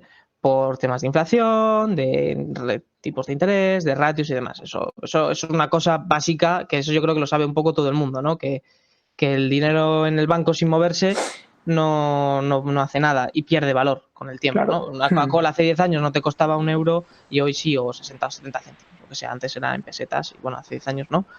Pero ya me entendéis perfectamente. Sí, vosotros pensad, por ejemplo, ¿qué preferiríais? ¿100.000 euros ahora en mano o 150.000 en 3 años? Al final Claro. hay un coste de oportunidad en el dinero de que si lo O en tienes 10, ahora que lo puedes a lo mejor en invertir. 10 se entiende más, ¿no? O en 10. Claro. O sea, al final hay un coste de oportunidad. Tú el dinero que tienes ahora lo puedes invertir y sacarle una rentabilidad y el que vas a obtener en 10 años lo tendrás que invertir más y será en más tiempo aún. Entonces, ahora mismo para ti el dinero que tienes en mano vale más que el que te va a entrar en 2 o 3. Claro. Vale, entonces, ¿qué hay que hacer con esto que estamos proyectando? Pues traerlo a hoy, ¿no? Si nosotros proyectamos primero hacia allá y luego lo traemos hacia acá. Proyectamos hacia el futuro y traemos hacia el presente, ¿vale? Hacia allá y hacia acá. Entra una duda, creo. No, ya tengo que marcharme. No pasa nada. Andrés me pedirá el Excel casi seguro. Vale, sigo. No sé si entran dudas. Sí, ¿ves? Pide que le compartamos el Excel, era obvio. Sí, luego se lo compartimos. Vale, continuando. Nosotros entonces hemos dicho que el dinero hoy vale más que mañana. Entonces, nuestra manera de traer el dinero hacia el presente es con la mítica fórmula del TIR o del BAN, esta que era, no sé si os acordáis, pues el BAN es igual, porque esto lo habéis dado casi todos en empresa y si no sabéis, si sois de algo económico, sabéis lo que es el BAN perfectamente, la fórmula esta, ¿no? La mítica fórmula del BAN, que era el flujo de caja partido de 1 más R elevado al año.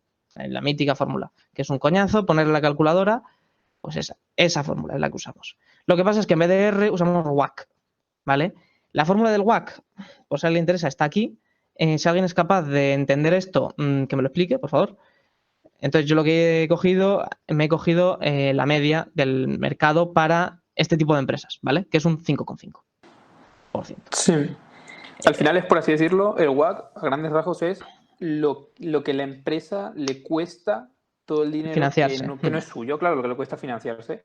La primera parte del WACC representa todo lo que le cuesta el dinero que le están dando sus inversores lo que forma parte del patrimonio neto, y la segunda parte es todo lo que le cuesta a la empresa la deuda de terceros. Entonces, al final, el WACC, si es de un 7 o un 8%, eso quiere decir que de toda la deuda que está, o de todo el dinero que está utilizando para comprar sus activos, ese dinero le está costando un 7% anual, por así decirlo. Exactamente. Dependiendo de la empresa y del sector, van desde WACCs muy bajitos del 3%, ¿vale? Hasta WACCs muy altos del 14%. ¿Vale? Entonces, esto tiene Cuanto un peso. más arriesgada sea la empresa, por ejemplo, a una startup no le va a dar un préstamo al mismo tipo de interés que a Nvidia. Obviamente, entonces, dependiendo de los préstamos, el tipo de interés que tengan y tal, pues el WACC será mayor o menor. De la liquidez que tenga la empresa, etcétera, etcétera. Entonces, WACC significa Weighted Average Cost of Capital, ¿vale? Pues eso. El coste del capital en promedio. Entonces, eso el WACC. Y la G es el Perpetual Growth. Es decir, si yo dijese que esta empresa va a seguir existiendo en 2200, en 2201, ¿cuánto crecería? ¿Vale? Esto es un término, una cosa como súper abstracta, ¿vale? Pero es como proyectándolo hacia el infinito, ¿vale? Entonces, se suele poner entre un 1 y un 4, ¿vale? Un 4, muy poquitas empresas. Esto, de nuevo, aquí hay un poquito de ojímetro, hay un poquito de arte, ¿vale? Por eso luego viene esto, que ahora os lo explico. Entonces, ¿cómo generamos esto? Nosotros ya habíamos tenido nuestro free cash flow, ya tenemos nuestros porcentajes preparados, tenemos que calcular tanto cuánto vale este dinero proyectado a futuro a día de hoy, como la empresa tendiendo al futuro, cuánto vale. ¿Ok? Que se usa la G, el growth, el perpetuity growth, ¿vale? El crecimiento infinito, ¿vale? Y, por supuesto, traerlo al día de hoy, ¿vale? Es un poquito para compensar esos años futuros que no estás teniendo en cuenta al descontar los flujos de caja, porque aquí si veis, Negre ha dicho, vale, en 2022 el flujo de caja va a ser X, en 2023 X, 24, 25, 26, pero claro, suponemos que Nvidia en el 2027, 28, 29 va a seguir funcionando. Entonces Negre dice, claro, vale, pues yo supongo que a partir de 2026 va a crecer a un 3% anual. Lo que pasa es que lo va a hacer hasta el infinito. Claro. Hasta 3026, ¿vale? Entonces, por eso, si tú pusieses aquí un 20% o un, ¿cuánto hemos puesto aquí? Un 19%, bueno, mira, lo pongo. No sale, se raya, ¿vale? Sí, el valor sería tan alto que... Se raya porque la fórmula es... Bueno, la fórmula resta esto menos esto. Bueno, perdón, el WACC menos la G, se raya. Una vez tu growth es superior al WACC, la fórmula te dice, no, algo estás haciendo mal, compañero. Pero vamos, entonces, nosotros tenemos nuestros ratios y tal, lo vamos multiplicando, pom, pom, pom, pom, y veis que es más pequeñito. Y claro, a medida que vas yéndote más hacia el futuro, menos vale ese dinero, ¿vale? Como podéis ver, pues eso, 1 partido de 1 más la R elevado a n, que en este caso es 5, pues 0,77. Multiplicamos nuestro valorcillo por 0,77 y ya tenemos igual con esto, que es otra fórmula, es la fórmula esta que estáis viendo aquí. Sumamos todo esto, porque esto ya está en dinero de hoy en día, ¿vale? Y nos da 517.000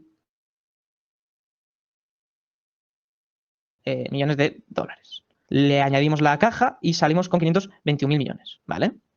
Entonces, como una forma también de cortafuegos, vamos a hacer un pequeño análisis de sensibilidad diciendo, vale, si esta empresa... Vale, explicar también... Disculpa, Negre, que te interrumpa, pero creo que es que a nosotros a lo mejor nos sale muy intuitivo, pero la gente que no tiene ni idea de esto, a lo mejor lo que está estimando Negre aquí, que veis del 521.000, es la capitalización, que al final es el valor de tu acción por el número de acciones. Entonces así luego Negre, haciendo una división de el market cap, la capitalización bursátil entre el número de acciones, obtiene lo que debería valer la acción.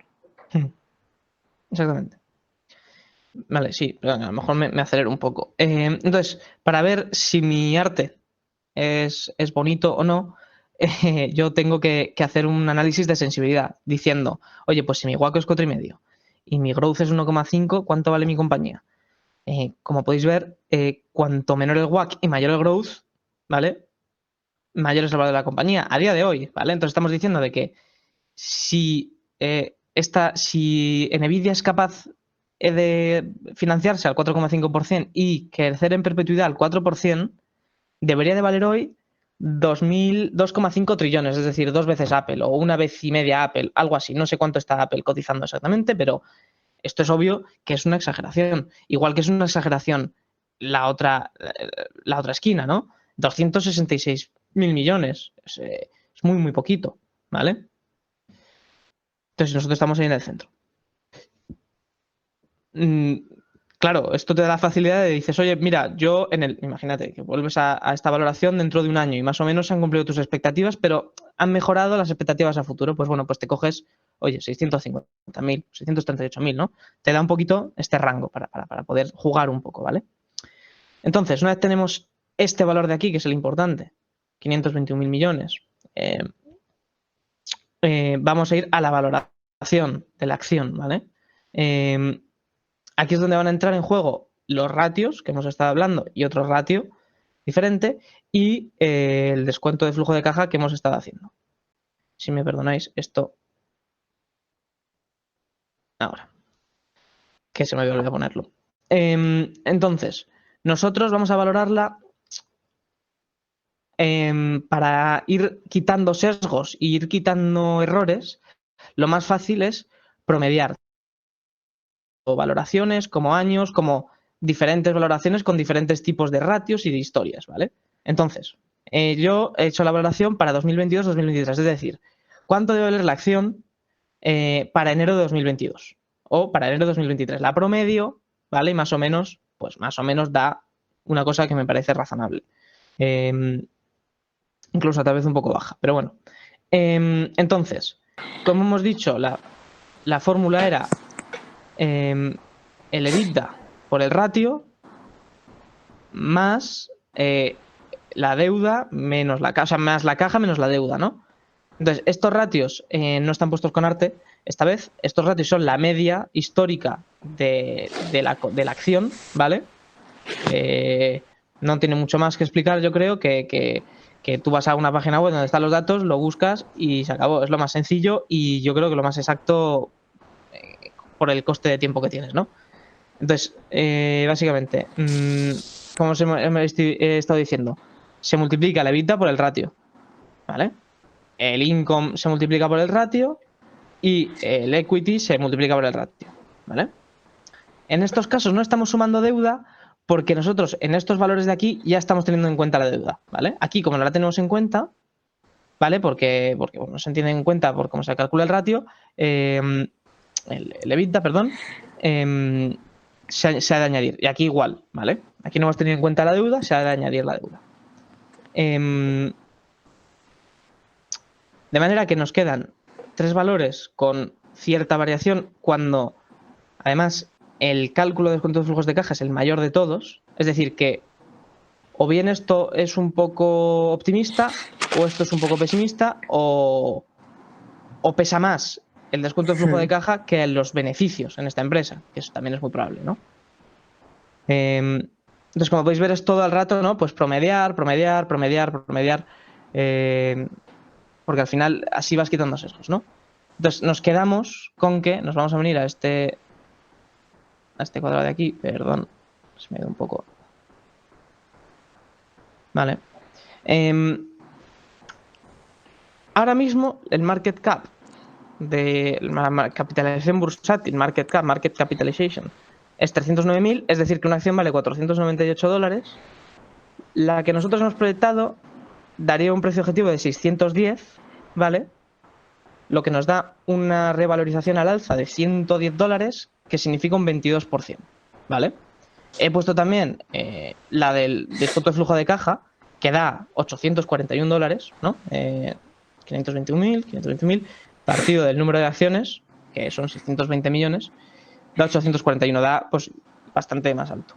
¿Qué nos dice esto? Que, oye, esta acción, para las tasas de crecimiento que tú me estás diciendo, este modelo te está diciendo, oye, está infravalorada, tiene un 22% de upside de aquí hasta 2022. Esto sería una compra. Sí a priori con la valoración solo. Luego tú tienes que hacer tu análisis de lo que hemos dicho, el cualitativo, de, oye, pues cómo va la empresa, el CEO es bueno o no, quién está vendiendo acciones, ¿no? Pues a lo mejor que Jeff Bezos se vaya de Amazon no es algo bueno, ¿no? Porque, bueno, pues tendrá sus motivos personales, pero ¿y si no? ¿No? Claro. Es un poco para que lo entendáis así un poco O más. sea, con esta valoración que he enseñado Negre, no pretendemos decir que todo el mundo tenga que ir ahora a comprar Nvidia porque es No. una gran inversión, sino que es algo que Negre cree que puede suceder, pero que luego tiene que verse respaldado, como dice él, por otra serie de cosas cualitativas que son muy importantes para esto. Entonces, también dejar claro que con esto no pretendemos dar ningún consejo de inversión ni nada por ese estilo a nadie que esté en la charla, sino que cada uno ha de investigar por su cuenta, analizarlo y mirarlo para, claro, de disclaimer, no sea que luego haya algún problema. Claro. Porque esto, el problema que te está diciendo es si las premisas que tú me has dado de crecimiento son correctas, la acción debe valer más. Ahora, ¿y si no lo son? ¿Y si al final no les va bien? Pues si no les va bien, esta acción, el tema que tiene, ¿vale? Hablando ya más claro, es que tiene mucha expectativa de crecimiento, ¿no? Pues les ha estado yendo muy bien y hay una expectativa de crecimiento de que les siga yendo bastante bien, ¿vale? Si no les sigue yendo bastante bien, es más probable que se acerque a los 300, a los 200 que a los 600, ¿vale? Yo creo que se entiende. Otras compañías, su valor no es el crecimiento, es el que tengan patentes o el que sean una imagen de marca muy fuerte, pues de Coca-Cola o Disney, ¿no? Bueno, Disney tiene mezcla ahora, pero creo que se me entiende, ¿no? Que hay diferentes maneras de leer esto, ¿vale? Esto lo puedes leer de una forma positiva, de decir, oye, pues parece que está infravalorada para los crecimientos que hemos dicho, que a mí personalmente no me parecen muy exagerados, pero si no se consiguen, estamos pagando muchísimo por los beneficios, ¿vale? Porque esto significa, aparte de cuántas veces estamos pagando por el beneficio neto de una empresa, es cuántos años tardamos en recuperar nuestra inversión, ¿vale? Porque si cada año nos diesen la parte de beneficio que nos toca, esto iría disminuyendo de uno en uno, ¿vale? Hasta llegar a 52 años. Claro, como podéis imaginar, una inversión con un PER 5 solo tardaríamos 5 años en recuperarla, y una con PER 52 tardamos un montón, tardamos una vida entera, prácticamente. Sí, yo creo que con esto ya podríamos finalizar esta parte, y porque creo que luego nos querían hacer una pregunta, ¿no? De alguna empresa, cómo empezábamos a analizarle, cómo la empezábamos a ver, si no me equivoco. Sí, habíamos planteado una empresa y luego sé de gente que quiere hacer alguna pregunta. Entonces, si queréis, damos paso un poco a las preguntas, si alguien tiene lo que habéis estado explicando. Y luego no sé si os da tiempo, porque no sé cuánto va a llevar. Hemos buscado una empresa farmacéutica, lo que nos digáis. Bien, nos la podéis decir, y podemos al menos enseñaros cómo buscamos las cuentas en internet y tal, que eso a lo mejor es interesante. Claro, los primeros aspectos que vemos por encima también cuando nos enfrentamos a un análisis. Vale, pues estupendo. Si queréis, damos paso a las preguntas. Si alguien quiere preguntar, que abra el micrófono y les vais respondiendo. Vale. Yo sí que tenía una duda. Bueno, no es relacionado con lo que hemos hecho de los ratios en el Excel y tal, sino más con el tema de la bolsa. O sea, una empresa, cuando se dice que sale a bolsa, ¿qué es lo que determina el precio de las acciones en un principio? Vale, esos son bancos de inversión. O sea, por ejemplo, JP Morgan, Morgan Stanley, UBS, son bancos de inversión que lo que hacen es analizan la empresa y marcan un valor objetivo. En plan, oye, la acción va a salir a 10 euros. Y 10 euros a 150 acciones, por ejemplo, que van a emitir, equivale a no sé cuánto de capitalización. Entonces, son estimaciones que hacen los bancos. Al final, para salir a bolsa necesitas el apoyo de la banca, y, por ejemplo, aquí en España, si quiere salir alguna empresa a bolsa, a lo mejor se va a Santander, y Santander le dice, oye, pues mira, según mis cálculos, tus acciones deberían valer 10 euros. Claro, ellos hacen una valoración como la que hemos hecho nosotros, pero muchísimo más detallada, ¿vale? Y llegan a, oye, pues la empresa vale 100 millones. ¿Cuántas acciones tienes? Pues las que sean, la división, y o sea, es lo que hemos estado haciendo nosotros, pero con mucho más detalle. Y también Claro. hay bastante arte en el tema. Sí, Hay de hecho eso es mucho más bastante... complicado. O sea, valorar una empresa que va a salir para emitir es mucho más complicado porque el Por supuesto. éxito que tiene o sea, cuando una empresa sale a bolsa, para que la salida a bolsa sea exitosa, hace vender todas las acciones que tienes o todas las acciones que quieres emitir al valor que quieres. Sí, porque cuando salen a cotizar, si no hay suficiente demanda, ¿qué pasa? Que obviamente oferta y demanda no están igualadas y el precio baja. Entonces, al final, las acciones al final de ese día que está cotizando bajan mucho de precio. Entonces, el precio tiene que ser lo suficientemente atractivo y barato para que o sea, todas se vendan, pero también tiene que reflejar lo suficientemente bien, o sea, lo mejor posible la situación actual de la empresa. Entonces, Claro. eso es muy complejo. ¿Cómo se hace? Pero vamos, Vale. que no sé si te ha quedado claro la respuesta porque ha sido un poco larga. No, sí, o sea, lo he comprendido. Es que yo no sabía si era, digamos, todas salen a este precio o el precio no sabía quién lo determinaba, por eso, pero sí que lo he entendido. Vale, Gracias. perfecto. Vale, pues si alguien tiene una pregunta que lo diga también por el chat. Y si queréis, hacemos ahora un pequeño inciso para que la gente sepa la pregunta de debate, que vamos a tener la formación este jueves y el debate el día 15. Y luego, como esto se ha alargado un poquillo, la gente que se quiera quedar a ver el caso, cómo seguimos con lo de la industria farmacéutica, lo hacemos después de desvelar cómo vamos a hacer lo del debate, si os parece bien. Perfecto. Vale, pues Aida, creo que estás por aquí. Sí, buenas noches a todos. Vale, pues te doy paso a ti, comentas un poco lo del debate y continuamos ahora Genial, con esto. Gracias. perfecto. Vale, bueno, yo vengo desde Debate UPV, que es el club de debate de la UPV, y lo que hemos hecho ha sido proponer una moción que se debatirá el próximo lunes, como ya sabéis, a las 7:30, y este jueves a las 7:30 también tenemos la formación del formato. Voy ahora a daros una pequeña información previa a la moción, aunque supongo que estaréis al tanto de lo que vais a leer, y posteriormente la moción. Y esta moción tiene que debatirse tanto el a favor como el en contra. Deberéis preparar ambas posturas, los equipos que se asignen posteriormente, y en el debate se elegirá en el momento del debate cuál se defiende. Entonces, es importante que sepáis que ambas posturas son las que tenéis que llevar preparadas con vuestro equipo. Hay unas posiciones y eso lo iremos viendo, bueno, se verá el jueves, pero de aquí al jueves os recomendaría que empezaseis a leer sobre el tema, que supongo que, como os he dicho, estaréis al tanto. Y el jueves os explicaré cuáles son las reglas del debate, pero lo más importante es eso, que tengáis en cuenta ambas posiciones. Voy a compartir pantalla y os enseño en primer lugar una información previa para que os hagáis una idea de la pregunta. Vale. Si alguien tiene cualquier duda, que me diga, ¿vale? La leo a continuación. Dice, Wall Street Bets es un foro de Reddit donde sus integrantes decidieron hacer una compra masiva de acciones de compañías como Blockbuster, GameStop, etc., que se encontraban continuamente a la baja, subiendo significativamente el precio de las acciones de estas compañías. Los fondos de inversión utilizaban estas acciones para hacer ventas cortas e incrementar sus utilidades en el mercado financiero. Esto generó pérdidas millonarias para estos fondos de inversión. Sin embargo, después de algunos días, el valor de las acciones de estas compañías volvieron a bajar. Aquí supongo que tendréis mucha más idea los de Investment Club, pero es para que la gente tenga una idea. Podéis investigar al respecto, o sea, esta información simplemente es para contextualizar.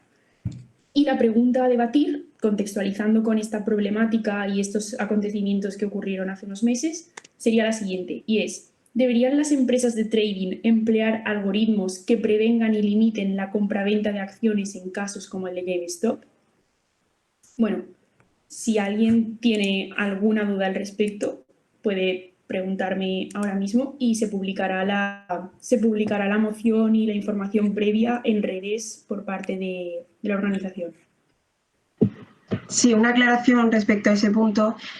Nosotros esta noche hemos recibido muchas personas que querían participar, pero solo había 16 plazas porque se van a hacer 2 debates al mismo tiempo con esta misma pregunta. Entonces, ha habido gente que se ha tenido que quedar en lista de espera Por ello, esta noche vamos a mandar un correo a todas esas personas que habéis sido aceptadas y nos tendréis que contestar hasta el miércoles a mediodía, a las 12, que vais a asistir, ya que si no nos contestáis, suponemos que no podéis por algún problema. Preferimos que nos contestéis diciendo que no podéis y le daremos plaza a otra persona que se ha quedado en lista de espera. Y estos nombres os llegarán esta noche el correo y también vamos a publicarlo en las redes sociales de Lidérate y de Investment UPV, el club de inversión. Si tenéis alguna duda, pues abrir el micro y si no, pues continuamos con el caso que habíamos pensado. Y gracias, Aida, también, que nos vemos el jueves. Nada. Bueno, si no hay ninguna duda, buenas noches a todos y que puedan continuar ellos con el caso. Hasta luego. Vale, pues si queréis os comento yo la empresa que habíamos pensado nosotros. Sí, claro. Habíamos pensado AstraZeneca, que no sé si lo conocéis, pero es una empresa farmacéutica y con el tema del COVID nos pareció interesante ver cómo había actuado esta empresa. Bien, si quieres, Manu, comparte tu pantalla, porfa. Vale, sí. Déjame que abra aquí. Por ejemplo, Simple Wall Street. Sí, déjame que abra aquí. ¿Dónde? A ver. Comparto pantalla.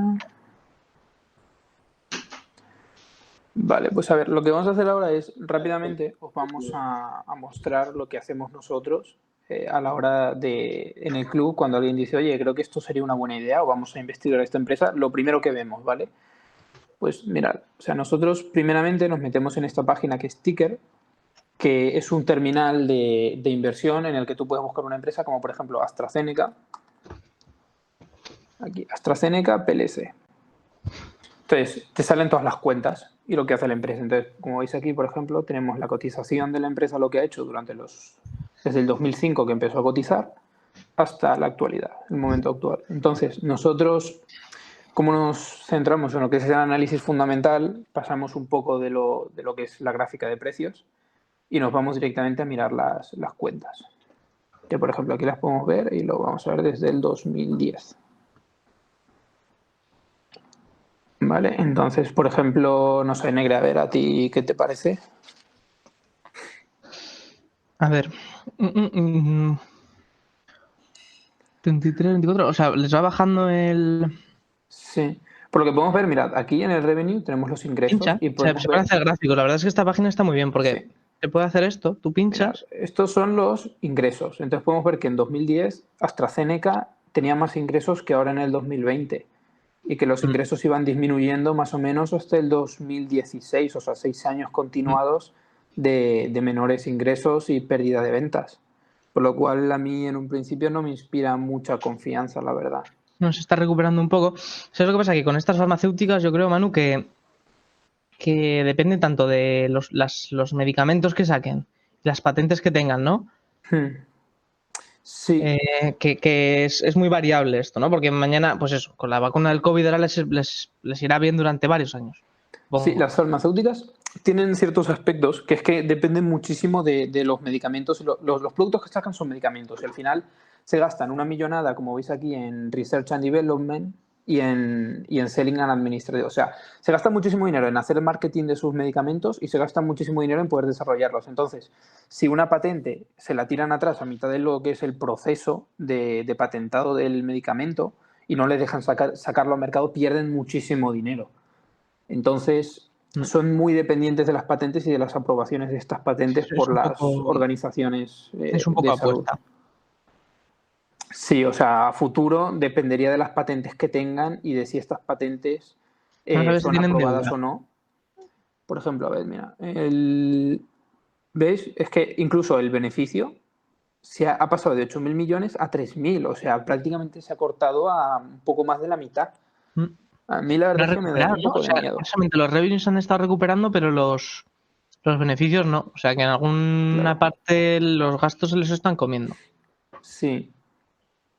Sí, porque aquí sí que veis que ha pasado de 33.000 a 26, no baja la mitad, pero sí que baja. En cambio, aquí en lo que es el beneficio final, han pasado de 8.000 a 3.000, o sea, se han cortado más de la mitad. La verdad es que, no sé, a mí me parecería un poco preocupante sin saber mucho más. Sí. Vamos Vamos a ver el balance, a ver si la deuda que tienen también es importante. Aquí estamos viendo lo que es el balance.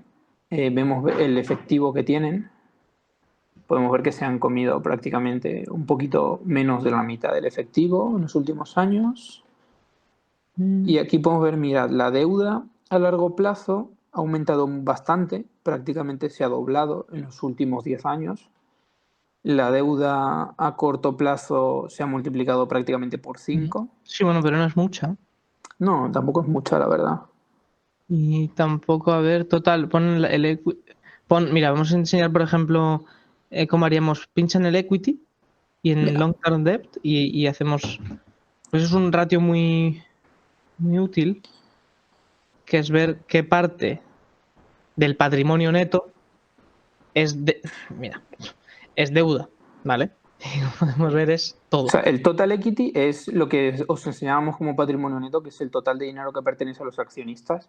Y podemos ver aquí, con el long term debt, que los accionistas, o sea, la empresa pertenece más. O sea, más parte de la empresa es de terceros ajenos que le han prestado dinero a largo Bancos plazo y que de los demás. propios accionistas. Entonces, eso ya no es muy bueno por ese lado.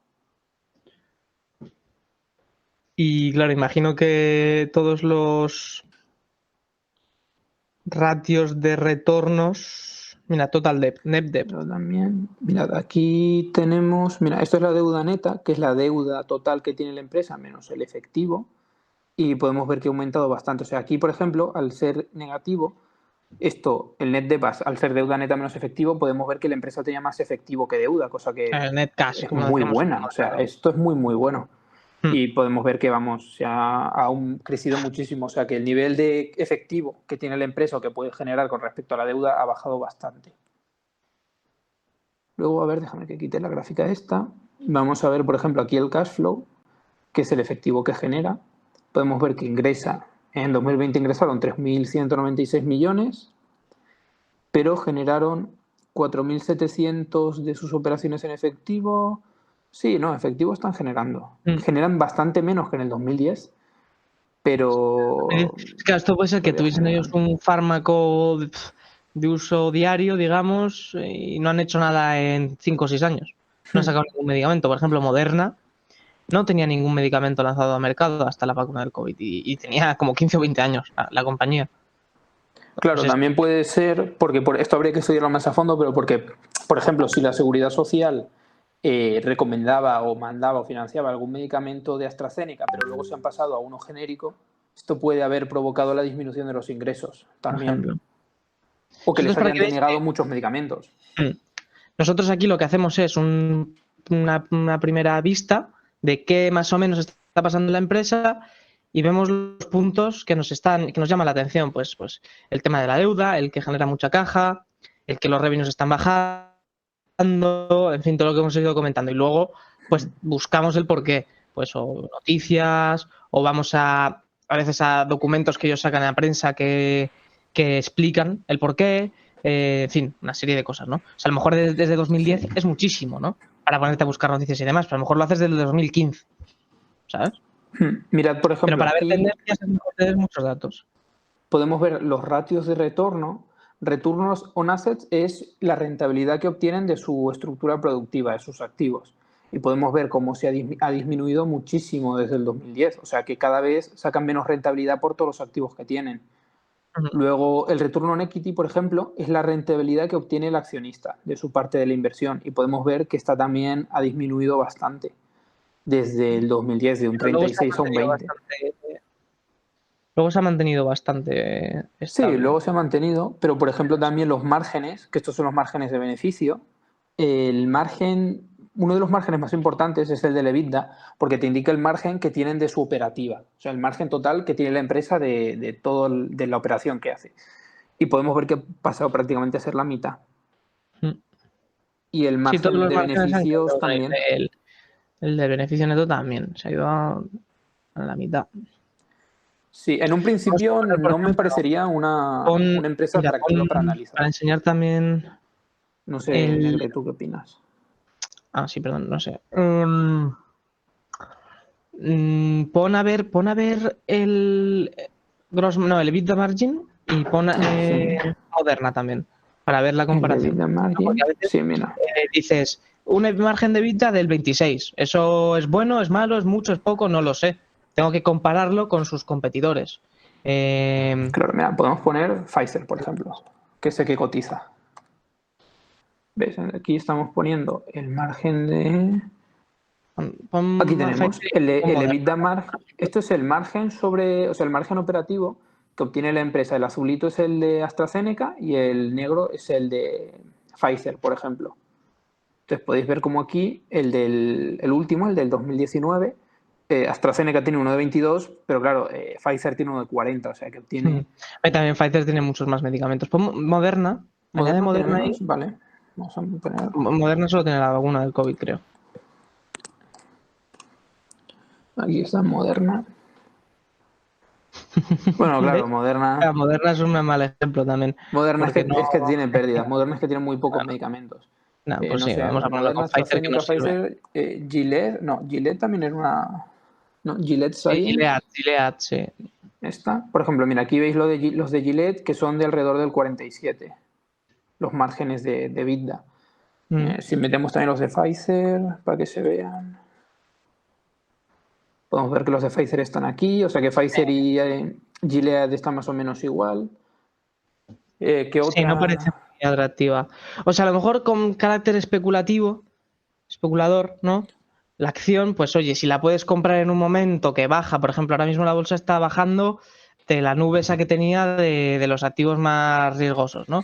Pues a lo mejor ahora, oye, pues la compras y vuelven a comprarle una batch en Estados Unidos de 200 millones de vacunas y bueno, pues pegas otro pelotazo. Pero a largo plazo a mí no Sí, me acaba de encajar según lo que estamos viendo, ¿eh? sí, o sea, con este vistazo de que 10 minutos que a lo mejor le hayamos podido echar, yo creo que no resulta interesante. Obviamente, a no ser que te leas algún informe en el que ponga, no, es que está preparando ahora mismo un medicamento que lo puede reventar. Pues eso Claro. podría cambiar un poco las perspectivas, pero en un principio a lo mejor podría resultar más interesante otra. No sé, mira, si ponemos, por ejemplo, dices, vale, pues vamos a ver un competidor, Pfizer. Han hecho una pregunta que dicen que si esta es gratuita. Ah, sí, esta web es gratuita, sí. Sí. Todo, o sea, todo lo que estás viendo es gratis, ¿eh? Necesitas que alguien te invite, pero es una chorrada. Si lo necesitas, te pasamos el link. Porque cualquier persona que está dentro te puede invitar y es ilimitado, no sé. Es un poco. No entiendo muy bien por qué lo han hecho así, pero bueno. Bueno, Así es pues si nos podéis pasar el link y se lo Sí, pasamos a claro. la gente de la asociación y así pueden ellos también juguetear un poco y Sí, disfrutar de por esto. ejemplo, lo que decía Negre también, o sea, a mí lo que aparte me da menos confianza es también lo de los problemas con los efectos secundarios de la vacuna COVID y tal, o sea, que a lo mejor los revenues no bajan tanto en el 2021, pero el tema de que la vacuna COVID, de que la vacuna del COVID tenga efectos secundarios y tal, puede hacer que la acción se desplome mucho más de lo que está ahora. O incluso en Israel ha salido de que, ¿no? Con los datos de Israel ha salido de que la vacuna de Pfizer era bastante efectiva con un pinchazo solo. Eso es bueno para todo el mundo menos para Pfizer. Te va a Claro. vender la mitad de las vacunas, ¿sabes? Y ya tenían cargados un montón, pues Pfizer es de AstraZeneca también. Sí, mirad, por Claro, ejemplo... yo creo que ha sido muy interesante ver esta compañía porque nosotros en nuestro desconocimiento pensábamos que iba a ser una compañía ahora mismo creciendo y nos hemos encontrado justo lo contrario. Entonces, la verdad que ha estado muy interesante este punto. Sí, por ejemplo, un último apunte es, si vemos Pfizer, por ejemplo, podemos ver que los ingresos totales también han disminuido, pero en cambio Pfizer se ve que es una empresa bien dirigida y con una buena gestión de lo que son los costes. ¿Por qué? Porque si bajas luego el beneficio total, Pfizer sí que ha logrado aumentar su beneficio total, aunque ha bajado los ingresos, por lo cual está siendo una empresa mucho más, o sea, ¿cómo se dice? Mucho más... está aprovechando mejor sus recursos y está siendo más productiva. No sé si se dice así, es que me estoy rayando. Sí, yo creo que Aprovecha mejor sus recursos, vamos, porque si obtenía 8.000 millones y ahora obtiene 9.000 con unos ingresos que le han disminuido bastante, pues es bastante más rentable. De hecho, aquí, si vemos los márgenes, deben ser más... Mira, por ejemplo, el EBITDA margin ha bajado, pero muy poco. El margen del beneficio has aumentado, ¿veis? Aquí el margen sobre el beneficio total de los ingresos con respecto al beneficio total ha aumentado. Y por eso su beneficio ha aumentado. O sea que es una empresa más eficiente, es la palabra que buscaba.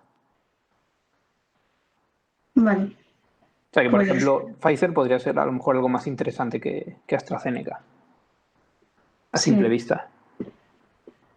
Bueno, pues se ha hecho Vale, pues súper ameno todo este tiempo. Quería sobre todo daros las gracias por ayudarnos a entender mejor el mundo de la economía y de la bolsa.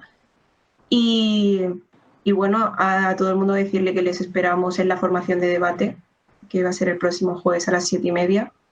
Y al debate que estaréis todos invitados. Y la semana que viene tenemos también 2 ponencias que publicaremos este jueves, que estáis también todo el mundo invitado a venir, habrá un link abierto.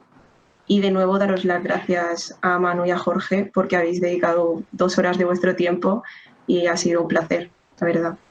No, hombre, gracias a vosotros. Claro. Sí, además, al que le interese más, que puede contactar con nosotros para el Club de Bolsa, porque nosotros hacemos reuniones todos los viernes y hacemos básicamente esto. Durante Copio ya. 4 horas a lo mejor, ¿no? Pero Sí, bueno, pero al final creo se que extienden. no se os haya hecho muy, muy espeso, sobre todo la parte de la valoración y tal. Pero bueno. Yo creo No, que tengo gente que me ha dicho que lo habéis hecho muy interesante y que mucha gente quiere meterse en la bolsa ahora. Así que algo bien habréis hecho seguro. Pues genial. He pasado por el chat de la reunión el link que tenéis para poder acceder gratuitamente a la página de Ticker, que la verdad es que para mí es de las mejores. Es de la que ofrece más datos y gratuitos todos. Para que le interese más esto. Si queréis, chicas, os lo guardáis y lo paséis dentro de la organización porque aquí ahora solo quedamos 13. Ah, vaya. Claro, se ha ido gente y tal. O sea que... Sí, es que se ha hecho un poquito tarde, Sí, pero ha merecido la pena. Sí, luego nos podéis pasar también el vídeo porque tengo gente que con la lluvia y tal y salir de trabajar no le ha dado tiempo a acceder a la reunión. Entonces, como sé que la estabais grabando, si luego nos la podéis pasar. Sí, claro, le Sería estaba un gusto. grabando Andrés, si no me equivoco. Sí. Pues nada, muchas gracias y nos seguimos viendo porque esto acaba de empezar. Pues sí. A vosotros. No hemos Hasta hecho luego. nada. Gracias, Chao. hasta luego, buenas noches.